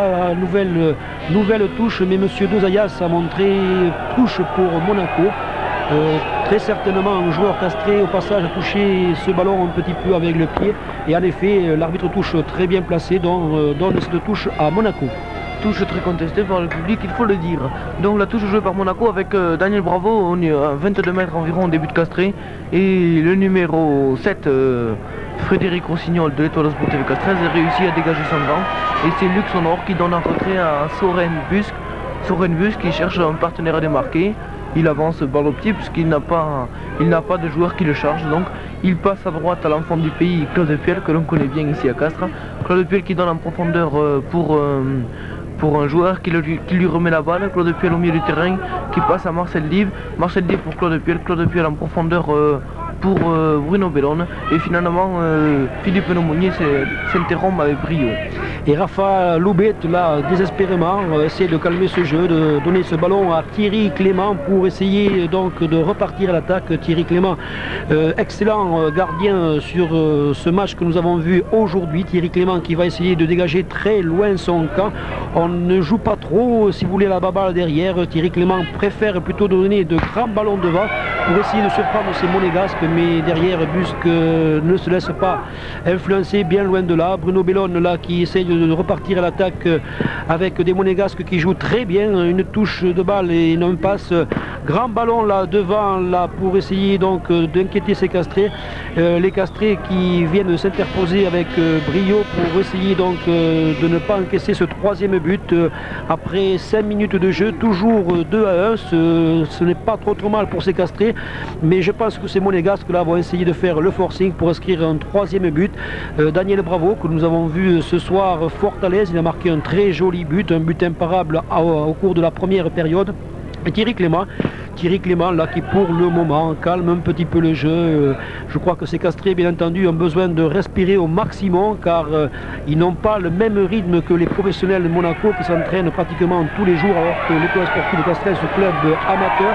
Gérard Lorenzo qui maintenant peut-être va essayer là, de partir à l'attaque sur le côté droit, aidé par Jean-Marc Ribaud là qui Décima qui est en train d'essayer de jouer ce ballon. Décima qui continue, mais Monsieur Dezayas, oui, effectivement arrête cette action pour un coup franc en faveur des Monégasques, un coup franc qui va permettre à ces Monégasques de repartir à l'attaque avec très certainement l'Herbie, peut-être non, l'Herbie, Busk donne à l'Herbie qui monte tranquillement, qui cherche un partenaire démarqué. Sur sa droite, Bijota qui va chercher lui aussi un autre partenaire marqué, un partenaire qui par l'intermédiaire là d'Afonseca qui est revenu derrière. D'Afonseca maintenant c'est Dib, l'ancien Toulonnais donc qui va essayer de donner derrière à Sonor qui manque beaucoup. Sonor sur le côté gauche, on piétine un peu, on se cherche, mais on fait beaucoup circuler le ballon du côté monégasque qui à l'approche là des buts. une action peut-être dangereuse, puisque maintenant Da Fonseca sur la droite là va essayer de revenir sur le centre pour donner ce ballon à un partenaire. Bien, belle pichenette là de Daniel Bravo, mais ce ballon peut être dégagé par les Castrés. Des Castrés qui montent très rapidement pour jouer leur jeu. Là, regardez un peu cette montée là de tous les joueurs Castrés, fort bien joué. Et effectivement, le joueur monégasque a été hors jeu, mais malheureusement Daniel, donc c'est Bruno Bellone là qui part à l'action. Et très belle sortie là de Thierry Clément qui est venu sauver, car Bruno Bellone se présentait pratiquement seul devant Thierry Clément. Et c'est grâce à Thierry Clément d'ailleurs qu'on a pu peut-être éviter un troisième but du côté castré. Oui, mais il y avait un hors-jeu d'opposition à l'origine de Da Fonseca. L'arbitre aurait pu siffler hors-jeu si Bruno Bellone avait fait la passe à Omar Da Fonseca, l'ex-parisien, et que Omar Da Fonseca aurait marqué le but. Donc ça aurait été une erreur très grave d'arbitrage. En attendant, il semble que dans la sortie de Thierry Clément, il est un petit peu accroché Bruno Bellone. Mais enfin ce n'est pas grave. Il en a vu d'autres, Bruno Bellone, en première division. Et en première division, précisément, l'équipe de Monaco, si elle veut avoir encore une chance de participer à la Coupe d'Europe la saison prochaine, il va falloir qu'elle reçoive Toulon, qu'elle aille à Lille, qu'elle reçoive Nice, qu'elle aille à Rennes, qu'elle reçoive Bordeaux, qu'elle aille à Sochaux, qu'elle reçoive Le Havre, qu'elle aille à Nancy, qu'elle reçoive le Paris Saint-Germain, qu'elle aille à Lens. Et enfin, le dernier match de première division, ce sera ils recevront Marseille, Pierre. Et le jeu va reprendre après cette interruption sur blessure de Bruno Bellone. Là, le ballon monégasque et Thierry Clément peut reprendre à nouveau ce ballon. C'est monégasque qui ont le mal de ne pas marquer. Attention, là où une action dangereuse là sur le renvoi là, de Thierry Clément. Les joueurs castrés se sont laissés un petit peu prendre au piège, car les monégasques sont très vite montés. Ils obtiennent une touche là du côté opposé de notre tribune de presse. Et Bijota maintenant a donné donc derrière. On vient derrière avec L'Herby qui cherche Sonor, balle en profondeur sur le côté gauche, très bien vu là, pour peut-être un centre instantané, alors que ces monégasques là sont carrément dans les 18 mètres. Un but, magnifique là, but suite à une belle montée là de Sonor. Marcel Diep là dans les 18 mètres a fusillé Thierry Clément. Une action qui paraissait très anodine au départ avec la montée de Sonor. Les Castrés peut-être n'ont pas su prendre au départ Sonor, l'ont laissé trop monter. Et Marcel Diep là, pratiquement dans les 20 mètres là sur le côté droit de Thierry Clément a adressé un but, un très joli tir où il faut le dire, Bruno Soulet là, Thierry Clément ne pouvait absolument rien car la frappe était superbe, très tendue.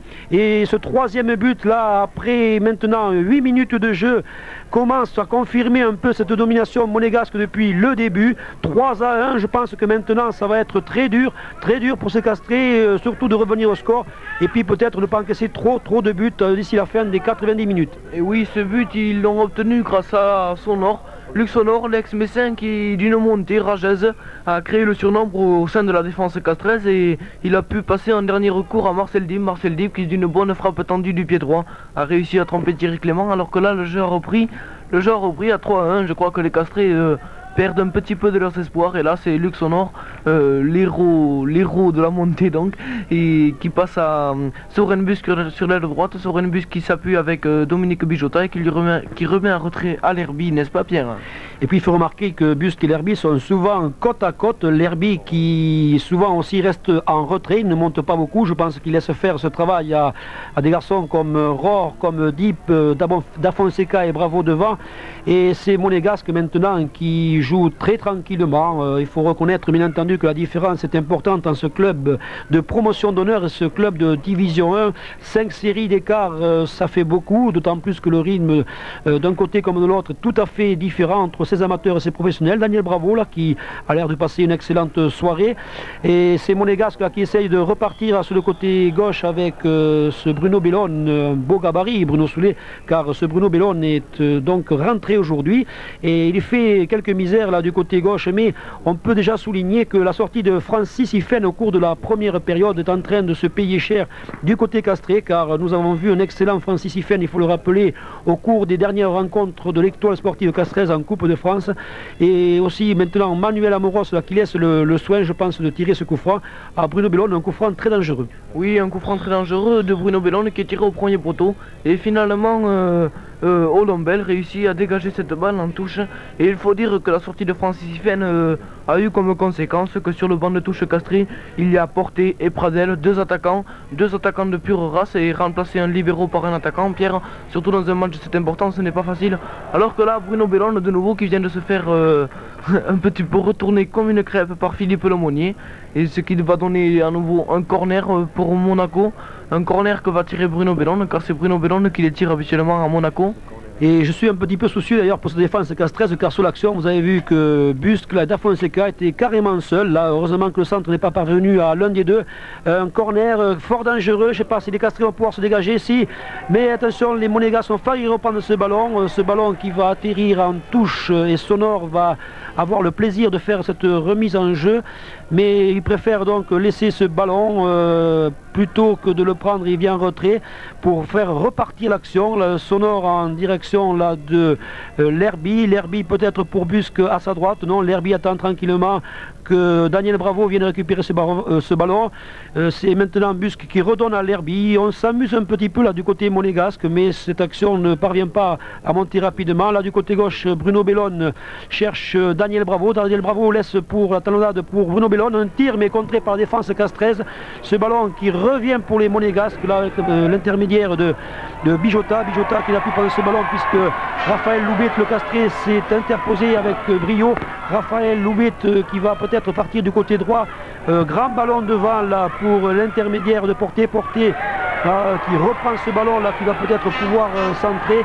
Nous voyons du côté gauche que Jean-Marc Guibaud attend vainement ce ballon, mais les Monégasques sont montés très vite à l'action et vont peut-être récupérer ce ballon en effet avec la remise en jeu de Luc Sonor. Sonor derrière pour maintenant par l'intermédiaire de Busque. Busque peut-être pour Jean-Luc Ettori afin de calmer le jeu, mais non, Busque monte le ballon et donné maintenant à Claude Puel. Claude Puel, l'ancien castré là, qui a fait un ballon loin devant pour Dafonseca. Dafonseca qui se présente dans la surface de réparation, qui est seul devant Thierry Clément.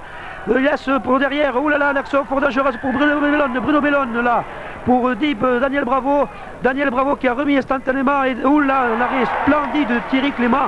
Une action fort dangereuse car ce Dafonseca s'est présenté seul devant Thierry Clément et je pense que Dafonseca a voulu peut-être jouer collectivement. Est-ce qu'il n'aurait pas mieux valu pour lui carrément d'essayer de dribbler en dernier recours le gardien de but Thierry Clément et d'inscrire peut-être le 4e but. Et le 4e but aurait pu arriver, mais on a pu voir sur cette action les joueurs de Monaco qui se faisaient des politesses.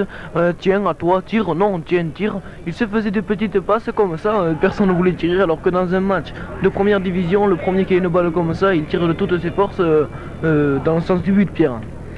Et l'action est repartie à nouveau, domination toujours là des Monégasques sur le côté gauche, Bruno Bellone. Bruno Bellone qui va peut-être dribbler, non, bien contré là par le défenseur castré, quelques petits mots mais rien de très méchant. Je crois que Bruno Bellone est un garçon fort sympathique et très intelligent dans le monde professionnel pour ne pas trop continuer cette action. Jean-Marc Guibaud d'ailleurs qui est venu un peu lui dire calmons-nous, calmons-nous.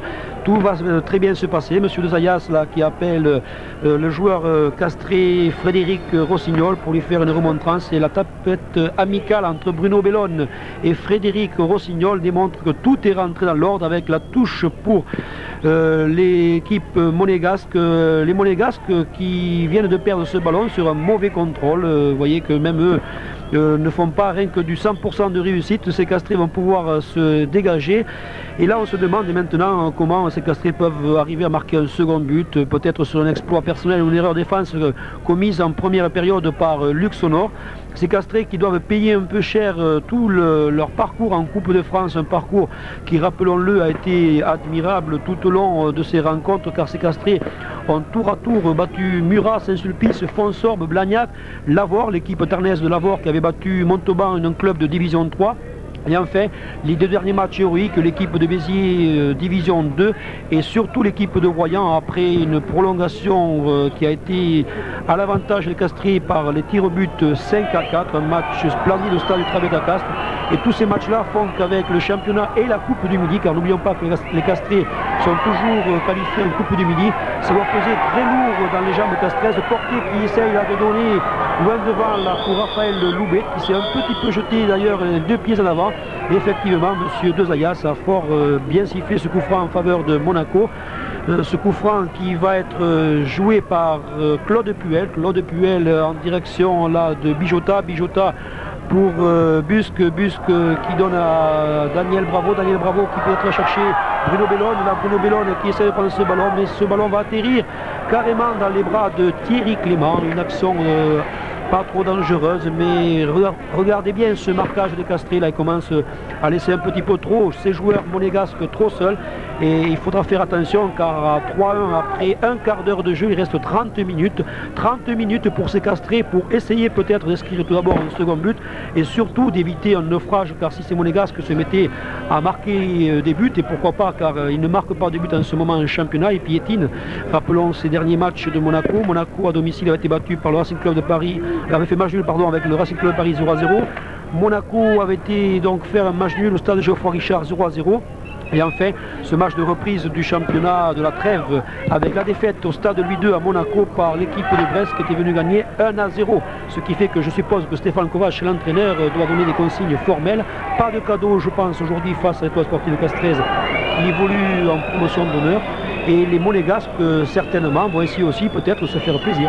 Oui, et le 16 mars, donc, les monégasques sont allés cueillir un point au stade de la Beaujoire à Nantes. Il faut remarquer aussi que Monaco a un palmarès que beaucoup de clubs de Division 1 aimeraient bien avoir. Ils ont été champions de France à 4 reprises, en 61, 63, 78 à 82. Ils ont gagné la Coupe de France également à 4 reprises, en 60, en 63, en 80, en 85. Et ils l'ont perdu 2 fois, en 74 et en 84, la finale héroïque des Messins. Et un tir là, splendide là, qui pendant que justement vous veniez un peu essayer, oh là là, sur ce tir là, but de Bruno Bellone, un très joli tir là, renvoyé par le montant. Thierry Clément était bien placé mais était battu sur ce premier tir. Le ballon a été tout de même sauvé grâce à ce montant, mais sur l'action là, les défenseurs castrés ont été un peu trop stoïques là. Ils sont restés figés et Bruno Bellone, en vieux briscard, est venu d'un tir du gauche inscrire ce 4e but après 18 minutes de jeu, 4-1, et ce qu'on craignait un petit peu est en train de se réaliser. Est-ce qu'on va voir un cavalier seul là des monégasques, car après 18 minutes de jeu il reste encore pas mal de temps pour que les Castrés puissent tenir où l'équipe castraise était relativement dominée depuis la seconde période. Raphaël Loubiet là qui tente de donner ce ballon sur la droite, un ballon trop long en profondeur sur lequel pas de problème, les Castrés ne pourront pas récupérer. C'est les monégasques par l'intermédiaire de Manuel Amoros qui ont pu repartir en ce moment. Ce ballon maintenant vient sur la droite pour Bijota qui aurait pu donner à Claude Puel, a préféré donner ce ballon à Bravo, Sonor, on repart derrière, Sonor qui repart de suite à l'attaque là pour l'ancien Toulonnais Dib, Busque, Lerby. On s'aime bien du côté danois, on se trouve facilement, balle en profondeur, mais pas de problème. Là, Bruno Bellone était hors jeu de pas mal de mètres, moins de 10 mètres, très bien vu par monsieur De Zayas, et les Castrés vont pouvoir se dégager. Mais je pense que ce but, si l'on fait un peu l'analyse de ces 4 buts, eh bien il y a eu 4 erreurs de défense, 4 fois où les Castrés sont restés figés, et croyez-moi que du côté monégasque devant, il ne faut pas laisser la moindre faille, ce qu'ils ont d'ailleurs su très bien jouer sur notamment le premier but inscrit par Daniel Bravo, et notamment ce dernier but où Bruno Bellone a très bien suivi l'action et est venu à bout portant tromper Thierry Clément. Oui, Thierry Clément ne peut rien sur cette action, mais on peut savoir que maintenant les étoilistes sont un petit peu fatigués, et on les a vus commettre à 2 ou 3 reprises quelques fautes, alors que là c'est oh là là, Patrick était en position de tir et finalement il a vu son tir repoussé par Claude Puel, et maintenant c'est Daniel Bravo qui remonte à l'attaque. Daniel Bravo relève Bijota qui passe à Puel, et Puel qui s'enferme sur la touche mais qui réussit quand même à donner cette balle, et finalement on se revient en touche. C'est une action un petit peu brouillon du côté monégasque, et nous espérons bien que le match ne va pas se ternir et qu'on pourra encore voir de très jolies actions avant la fin de cette rencontre, Pierre. Sûrement avec la remise en jeu là, de Patrick Fabre pour les Castrés, Fabre pour porter, mais Claude Puel est venu s'interposer avec brio. Les Castrés qui récupèrent grâce à Stéphane Calvel ce ballon qui donne sur la droite, on ne sait pas trop pour qui est-ce que peut-être le Castré va pouvoir arriver à temps, mais non, la balle donc est en touche. Philippe Lemonnier n'a pas pu se saisir de ce ballon, la passe était un peu trop forte et sonore pour les Monégasques, va pouvoir faire partir ce ballon avec maintenant L'Herby qui va lui transmettre à Daniel Bravo, Bruno Bellone peut-être à nouveau pour Daniel Bravo qui part sur la gauche, qui essaye donc de se démarquer. Ce ballon toujours dans les pieds des Monégasques, en ce moment c'est maintenant L'Herby là qui transmet, oula, peut-être une petite faute, mais M. Dezayas ne veut pas se laisser intimider, dit jouer, je pense qu'il a bien fait, car effectivement ce joueur monégasque est tombé négocier un petit peu. Et M. Dezayas, quant à lui, est habitué à ce genre de fantaisie en club Division 1.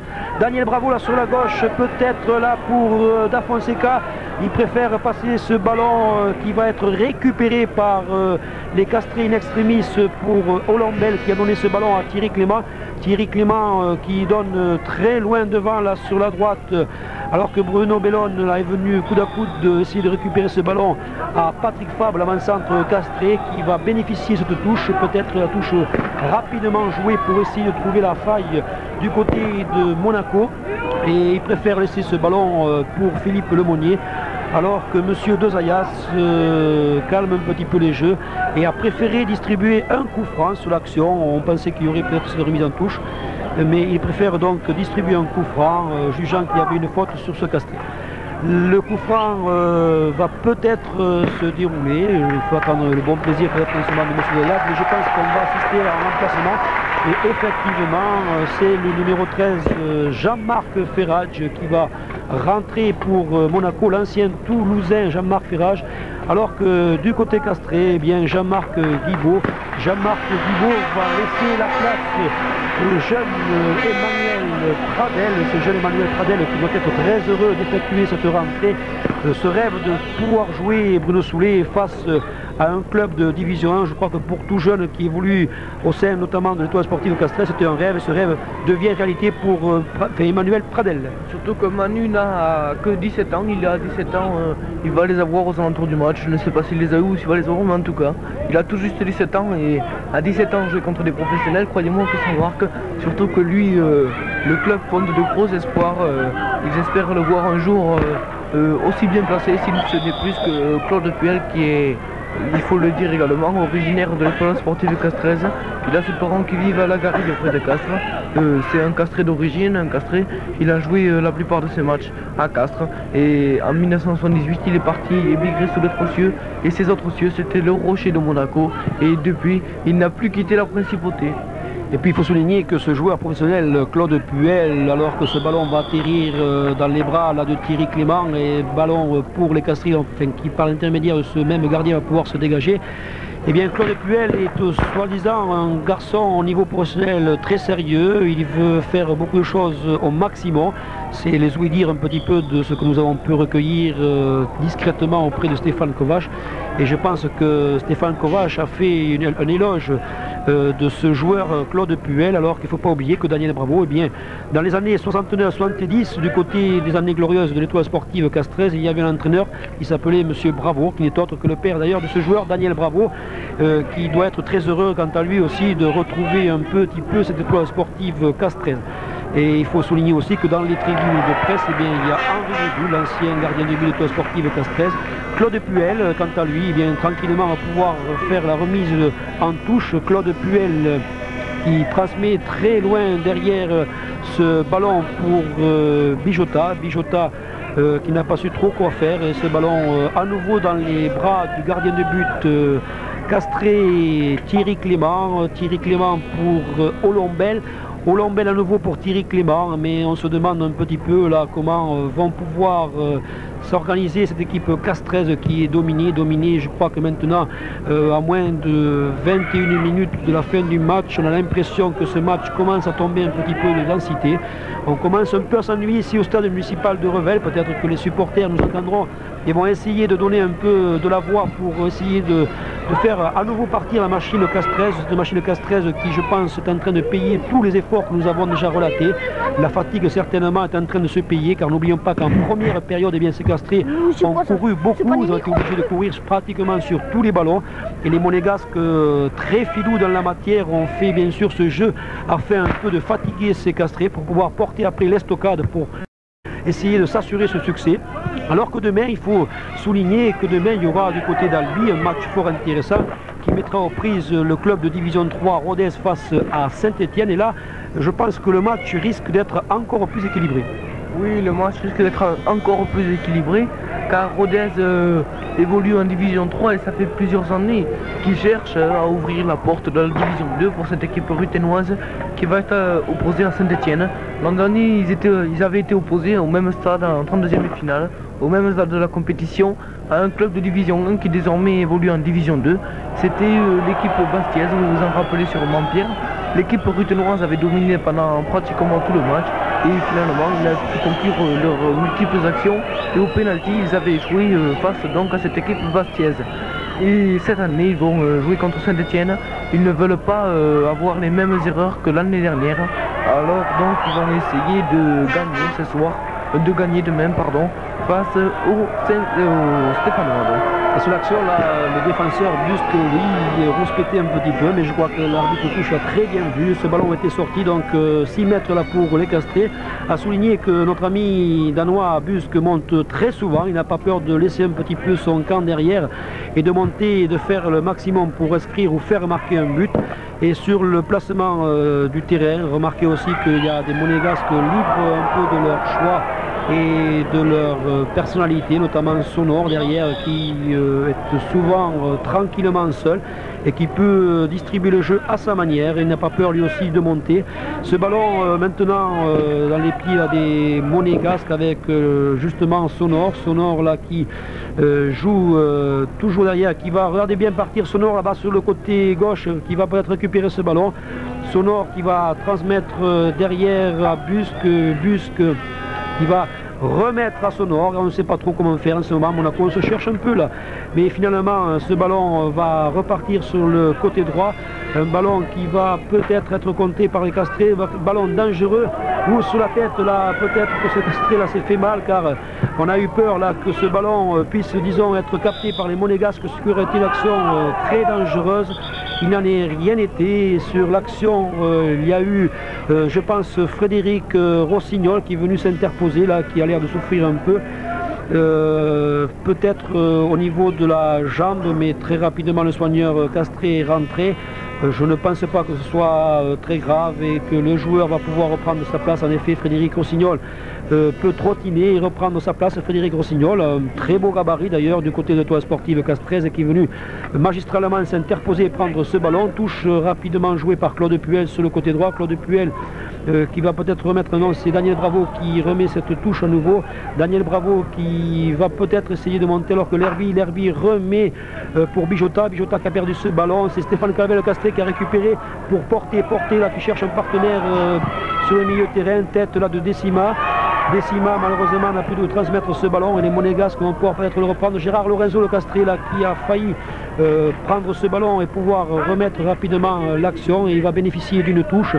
Le valeureux capitaine Castré a joué rapidement cette touche là pour Patrick Fabre qui donne un retrait à Raphaël Loubet là où il a failli se faire subtiliser ce ballon par le sacré diable Bruno Bellone qui était venu récupérer, alors que les Monégasques maintenant sont sous la droite en action avec Bijota qui adresse un centre là pour le côté gauche qui malheureusement ne pourra pas peut-être être récupéré de suite. Les Monégasques toujours en action là avec Dib là pour un tir magnifique là de l'Herby qui a été bien désigné là par Thierry Clément. L'Herby qui a presque à bout portant a failli fusiller le gardien de but Thierry Clément, qui a pu, grâce à l'action, se mettre une nouvelle fois de plus à l'évidence. Une soirée on ne peut pas dire excellente sur le plan de ne pas encaisser de but, mais excellente sur le plan de la valeur du gardien de but Thierry Clément, qui a eu, il faut le souligner, vous le constatez, beaucoup plus de travail que Jean-Luc Ettori. Oui, beaucoup plus de travail que Jean-Luc Ettori, mais cela ça se comprend encore. L'étoile sportive castroise n'a pas été énormément en attaque. Elle y a été à 2 ou 3 reprises, elle a réussi à tromper Jean-Luc Ettori une fois, et tandis que Thierry Clément, lui, a fort à faire ici en défense. Thierry Clément qui est également des espoirs de l'étoile sportive castroise. Thierry Clément qui est très jeune, il n'a que 19 ans, alors que là les Castrés essayent de se dégager avec le talonnade de Thierry Rossignol pour Patrick Porté, et finalement Michel Decima laisse la balle dans les pieds de Claude Puel. Et là ça va être un coup franc pour les Monégasques, donc tiré par Daniel Bravo qui donne un petit peu en retrait à Dominique Bijota pour Claude Puel qui donne en retrait encore pour Soren Busque, alors que là il est pris en chasse par Favre. Soren Busque qui ouvre loin devant pour Jean-Marc Ferrage, l'ancien Toulousain, et finalement Frédéric Rossignol, que l'on voit beaucoup, réussit à dégager cette balle, alors que là un geste très sportif de Jean-Marc Ferrage. Frédéric Rossignol fatigué, atteint de crampes, et c'est Jean-Marc Ferrage qui lui aide à passer cette crampe. Pierre, c'est très sportif, il faut le mentionner. Et puis ce ballon à nouveau dans les pieds de Jean-Marc Ferrage qui adresse un centre là qui a bien été dévié par les Castrés. Patrick Fabre qui est venu en repli. Vous voyez que le devant est obligé maintenant de venir chercher ce ballon derrière. Patrick Fabre sur le côté gauche qui cherchait sortir ballon un peu trop en profondeur. Et Claude Puel peut tranquillement transmettre à Jean-Luc Ettori, mais notre ami Busque a préféré venir prendre ce ballon et l'adresser immédiatement à Lerby. Lerby qui monte tranquillement, personne ne vient le marquer là, qui donc a transmis pour le moment à Daniel Bravo qui va récupérer ce ballon, mais non, les Castrés peuvent à nouveau repartir à l'attaque sur le flanc droit là, avec Calvel qui malheureusement vient de perdre ce ballon, subtilisé par Sonor qui a donné immédiatement cette passe, mais Gérard Lorenzo a pu quant à lui prendre ce ballon et est venu en repli, donner pour essayer de calmer le jeu à non pas Jean-Luc Ettori, vous voyez c'est notre ami Thierry Clément qui d'un grand coup de pied loin devant et cherche un partenaire démarqué, et ce ballon va atterrir à nouveau dans les bras de Jean-Luc Ettori. On se fait des marques de politesse entre gardiens, peut-être que Thierry Clément pensait que Jean-Luc Ettori n'avait pas trop de travail, il a pensé un petit peu à lui et il a adressé ce grand coup de pied loin devant, et Jean-Luc Ettori a pu toucher l'un des rares ballons de cette deuxième mi-temps. Oui, Thierry Clément qui a été vivant, je pense, car il y a un petit peu de vent ce soir à Roubaix, alors que là les Monégasques remportent à l'attaque par Lerby qui donne un petit peu à Dafonseca en profondeur pour Daniel Bravo qui talonne pour Dafonseca à nouveau, Dafonseca qui tente le débordement, Dafonseca qui par la même occasion tombe sur Lemonnier, et finalement Lemonnier redonne à son gardien Clément qui va redégager, peut-être va-t-il renvoyer la balle à Jean-Luc Ettori. Enfin, ce serait très sportif de savoir, car Jean-Luc Ettori n'a pour l'instant strictement rien à faire. Et comme on le constate, le public est tombé, l'ambiance est tombée, car maintenant il reste pratiquement 13 minutes à jouer, toujours le score de 4-1. On peut presque dire que les carottes sont cuites, que pour l'étoile sportive castroise, on commence à douter de l'exploit. On pensait peut-être que dans ce match, on assisterait à un superbe exploit. Je crois qu'il ne fallait peut-être pas trop rêver. Les valeurs du professionnalisme de ce club de Monaco Division 1 ne peut pas remettre en cause. L'essentiel pour les Castrés était surtout de venir faire un match et de tomber sur une Division 1, ce qui a été fait, le rêve est devenu réalité. Ils se sont fort bien battus, ils font, je pense, les Castrés ce qu'ils peuvent, mais c'est quand même très dur. Alors là, un tir magnifique là, un tir magnifique bien capté là par le jeune gardien Thierry Clément. On a failli assister à un 5e but, peut-être par Bruno Bellone, mais Thierry Clément s'est bien interposé. Il a renvoyé ce ballon et Bruno Bellone, sur le deuxième essai, a mis ce ballon carrément à droite des poteaux de Thierry Clément. Un but qui paraissait pratiquement fait, mais qui, fort heureusement pour les Castrés, est passé à côté. Nouvelle alerte pour les Castrés. Je disais donc que ces Castrés ont le plaisir de jouer contre ces Monégasques, mais j'ai l'impression que maintenant la fatigue se fait sentir du côté Castré. et que le rêve peut-être de jouer les 16e de finale pratiquement est maintenant terminé. Il ne faut pas oublier que ça a été fait déjà il y a une année pour l'Étoile sportive Castres. Il faut remonter à 1947. Eh bien oui, c'était loin le temps, pratiquement 30 ans. 30 ans avant, l'Étoile sportive Castres avait accédé au 16e de finale. Et ce jour-là, ils avaient été battus d'ailleurs par une équipe qu'on connaît bien, Angoulême. Oui, Angoulême qui a donc éliminé l'équipe de l'Étoile sportive Castres. Donc le match reprend à l'instant. L'Étoile sportive Castres qui se rue à l'attaque, mais ils sont fatigués maintenant, il faut le rappeler. Et là c'est Jean-Marc Ferrage, aidé d'Omar Da Fonseca qui remonte à l'attaque. Maintenant c'est Claude Puel. Claude Puel qui donne donc à Omar Da Fonseca. Omar Da Fonseca qui s'est fait utiliser le ballon pour Patrick Porté, mais apparemment il y a eu obstruction sur Omar Da Fonseca. Coup franc pour le Monégasque, c'est Soren Lerby qui donne à Daniel Bravo. Daniel Bravo pour Dominique Bijota. Omar Da Fonseca de nouveau très en vue dans cette fin de match. Et une nouvelle obstruction cette fois-ci par Olombel sur Da Fonseca. Et Da Fonseca qui se relève, mais de moins en moins vite. Si on le retouche une autre fois, il va rester par terre, ma parole. Et maintenant, le jeu donc reprend avec ce coup franc qui va être joué par Bruno Bellone, Pierre. Bruno Bellone qui prend son temps, il a bien raison. Maintenant le score est acquis, 4-1, il reste un quart d'heure. N'oublions pas que les Monégasques auront à effectuer un match championnat cette semaine face à l'équipe de Toulon. Les Monégasques qui sont en ce moment essayé de marquer un 5e but là, et Gérard Lorenzo est venu de la tête mettre ce ballon en corner. Une alerte à nouveau donc pour les Castrés. Corner qui va se situer sur la gauche des buts défendus par Thierry Clément. Belle soirée d'ailleurs aussi pour M. Dezayas qui n'a pas eu trop de travail à faire, il l'a bien fait. Je pense qu'il y a eu un bon arbitrage de M. Dezayas, mais dans le contexte qu'on a vu, il ne fallait pas s'attendre à un match trop difficile pour M. Dezayas. Les joueurs ont été sur l'ensemble très corrects. Ce ballon pour Sonor qui donne très loin devant pour Jean-Marc Ferrage là qui peut-être aura le temps là, de venir sur le côté droit et distribuer un centre. Magnifique tête sur le centre là de Bruno Bellone qui aurait pu donc marquer un nouveau but. Et heureusement que ce ballon là est passé en dessus de la cage de Thierry Clément, car notre ami Bruno Bellone sur la tête eh bien, a manqué carrément de marquer ce 5e but, un 5e but qui aurait crucifié carrément les Castrés. Mais heureusement pour les couleurs des bleus et le blanc, eh bien Bruno Bellone a préféré peut-être son fort intérieur, et je ne pense pas qu'il l'ait fait exprès. Il a mis ce ballon en dessus des poteaux défendus par Thierry Clément. Les Monégasques qui continuent toujours à attaquer ici sur ce stade municipal de Revel. Ils ne se contentent pas de ce 4-1. Ils aimeraient bien marquer un 5e but. Ils sont avides de buts. Ils ont marqué très peu en championnat. Et ce soir, je pense que c'est peut-être pour eux le déclic, un déclic par l'intermédiaire en ce moment de Lerby sur le côté gauche là qui va chercher peut-être notre ami Dib en direction un tir là très lointain, un tir très lointain mais qui passe à droite des buts gardés par Thierry Clément qui sur l'action n'aurait pas été inquiété, était fort bien placé, et ce tir de Dip est passé donc à droite avec maintenant la remise en jeu par Thierry Clément qui ce soir se pose beaucoup de questions maintenant. Je crois qu'il avait souhaité, il nous l'avait confié en début de match, qu'il y ait un penalty pour faire ses prouesses. C'est un monsieur qui aime bien les penalties. Nous l'avons vu notamment face à l'équipe de Royan faire de très beaux exploits, et notre ami Thierry Clément dans la région, il nous l'avait confié, souhaitait justement que ce soir il y ait un penalty, ou pourquoi pas à la fin du match tir au but, mais c'est mal parti pour les tirs au but. J'ai l'impression que maintenant peut-être Decima va essayer de trouver la faille pour le second but castré, donne loin devant, mais la défense monégasque est fort solide et se dégage maintenant, alors que M. Dezayas siffle un coup franc pour Monaco.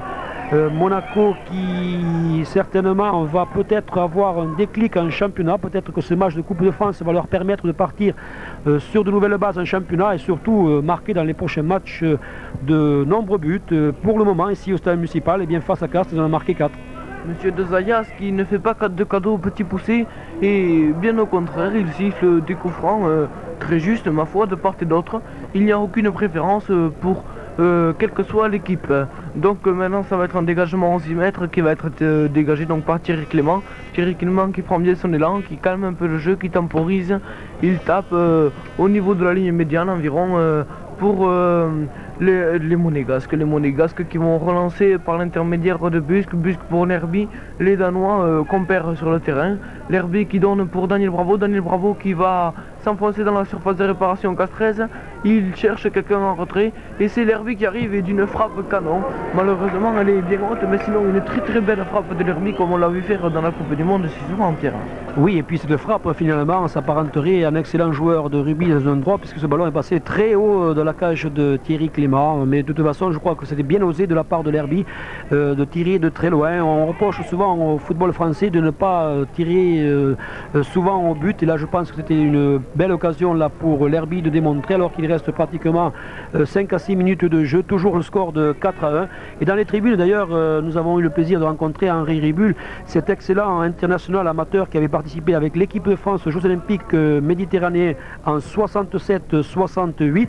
Il avait été même classé le meilleur joueur de football amateur de France en 1967 et il avait été aussi sélectionné aux Jeux Olympiques de Mexico en 74 et je pense que ce soir il sera d'accord avec nous pour donner une palme d'or au jeune gardien castré Thierry Clément qui a effectué un excellent match. Pour le moment il n'a rien à se reprocher sur les buts encaissés et je crois que les buts ont été inscrits de fort belle manière par les Monégasques et à bout portant. Et par contre il a sauvé à maintes reprises un petit peu son équipe d'encaisser une lourde addition. Et Thierry Clément n'a que 19 ans, il a l'expérience en moins, il est jeune et dans quelques années cela fera un excellent gardien et pourquoi pas au plus haut niveau. Ça c'est à lui d'en décider et d'essayer d'en trouver la branche nécessaire. Maintenant les Monégasques repartent à l'attaque par l'intermédiaire d'un des deux Danois, je ne les reconnais plus maintenant, ils sont tout le temps ensemble.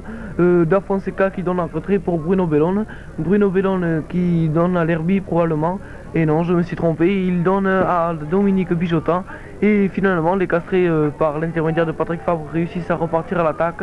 Patrick Fabre qui donne en retrait à Thierry Clément, Pierre. Et si vous voyez sur l'action, Bruno Bellone qui n'a pas peur de se replier, de venir chercher ce ballon. Il court beaucoup aussi Bruno Bellone, alors que espérons que Manuel Amoros qui est sorti sur blessure n'aura pas grand chose, on n'a pas trop bien vu. Il a reçu un petit coup, a-t-il préféré sortir pour se réserver pour le prochain match de championnat. Je pense tout de même que nous aurons des nouvelles dans quelques minutes à la fin du match donc de Manuel Amoros qui a fait un très bon match ce soir au stade municipal de Revel. Ballon là sur le côté droit, fort dangereux là pour Da Fonseca. Da Fonseca qui s'est infiltré dans la surface de réparation et qui à mon avis a été peut-être un petit peu cueilli. Et je pense là que sous l'action, Monsieur Dezayas n'a pas hésité. Monsieur Dezayas vient de siffler le penalty, un penalty tant attendu par Thierry Clément. Et là, il aura l'occasion donc d'essayer de capter ce penalty qui va être tiré par Bijotta. Mais attention, Bijotta a une superbe frappe. Bijotta qui va taper ce penalty. Monsieur Dezayas va siffler en quelques instants. Bijotta se lance et le ballon passe à droite donc. Carrément dans la lucarne droite là, de Thierry Clément qui est parti sur le côté opposé et comme je vous le disais avec Bijotta, attention, il a une superbe frappe, il l'a démontré sur ce penalty et je pense que là Thierry Clément ne pouvait absolument rien, il est parti carrément du côté opposé et la frappe était si forte que Thierry Clément n'a vu, comme on dit en termes sportifs, que du feu. Oui, ça a été un penalty tiré à la brésilienne. Même les meilleurs gardiens français comme Batz ou tant d'autres encore, Dropsy, de Lâcher et bien d'autres, n'auraient pu rien faire face à un tir comme ça. Thierry Clément n'a rien à se reprocher. Il fait repartir le jeu comme si de rien n'était, comme s'il y avait 0-0 au score. Alors que je vous rappelle le score, il y a 5-1 pour Monaco face à l'Étoile sportive castreuse. 5-1 et 2 minutes à jouer, 2 minutes maintenant pour les Castrés pour tenir. Ce n'est pas une catastrophe, 5-1, je pense que c'est un score relativement flatteur pour ce club de promotion d'honneur.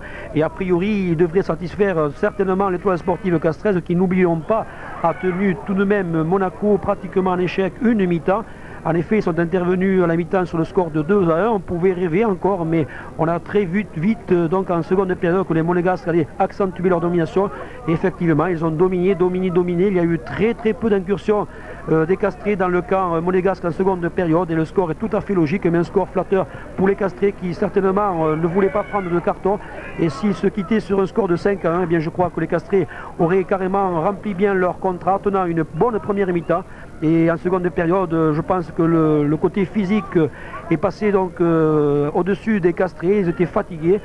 Jean-Marc Ferrage, à moins d'une minute, là, va avoir donc une nouvelle possibilité peut-être d'un but sur ce corner. Jean-Marc Ferrage qui va certainement chercher la tête peut-être de Fonseca ou l'Herbie qui était venu. L'Herbie qui est venu très haut prendre ce ballon de la tête, mais le ballon est passé tout d'abord en dessus de la cage de Thierry Clément. Et je pense que M. Desayas fort justement accepte le coup franc, car notre ami l'Herbie est venu s'appuyer un peu trop sur le dos de Gérard Lorenzo.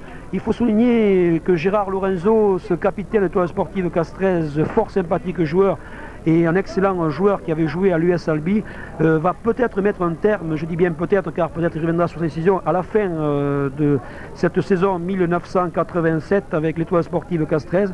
Il aurait envie d'arrêter sa carrière donc de joueur footballistique, mais de toute manière, quelle que soit sa décision, on peut souligner qu'il a fait, depuis qu'il est à Castres, beaucoup de prouesses et qu'avec cette équipe de jeunes, eh bien, ce petit vieux, on peut dire Gérard Lorenzo, a su donner une âme grandiose à l'Étoile Sportive Castres. Oui, Gérard Lorenzo qui a joué au Red Star, à Béziers et à Albi, notamment avec Michel Decima, qui compte conclure sa carrière en tant qu'éducateur sportif à l'Étoile, alors que là, on a tous les joueurs de l'Étoile Sportive Castres qui se précipitent vers Monaco pour échanger leur maillot. Et M. Desayas a libéré donc les 22 acteurs. Le match s'est terminé sur ce score de 5-1. 5 buts monégasques face à ce but superbe d'ailleurs de Stéphane Calvet-Le-Castrier. Il n'y en a eu qu'un, mais quel beau but.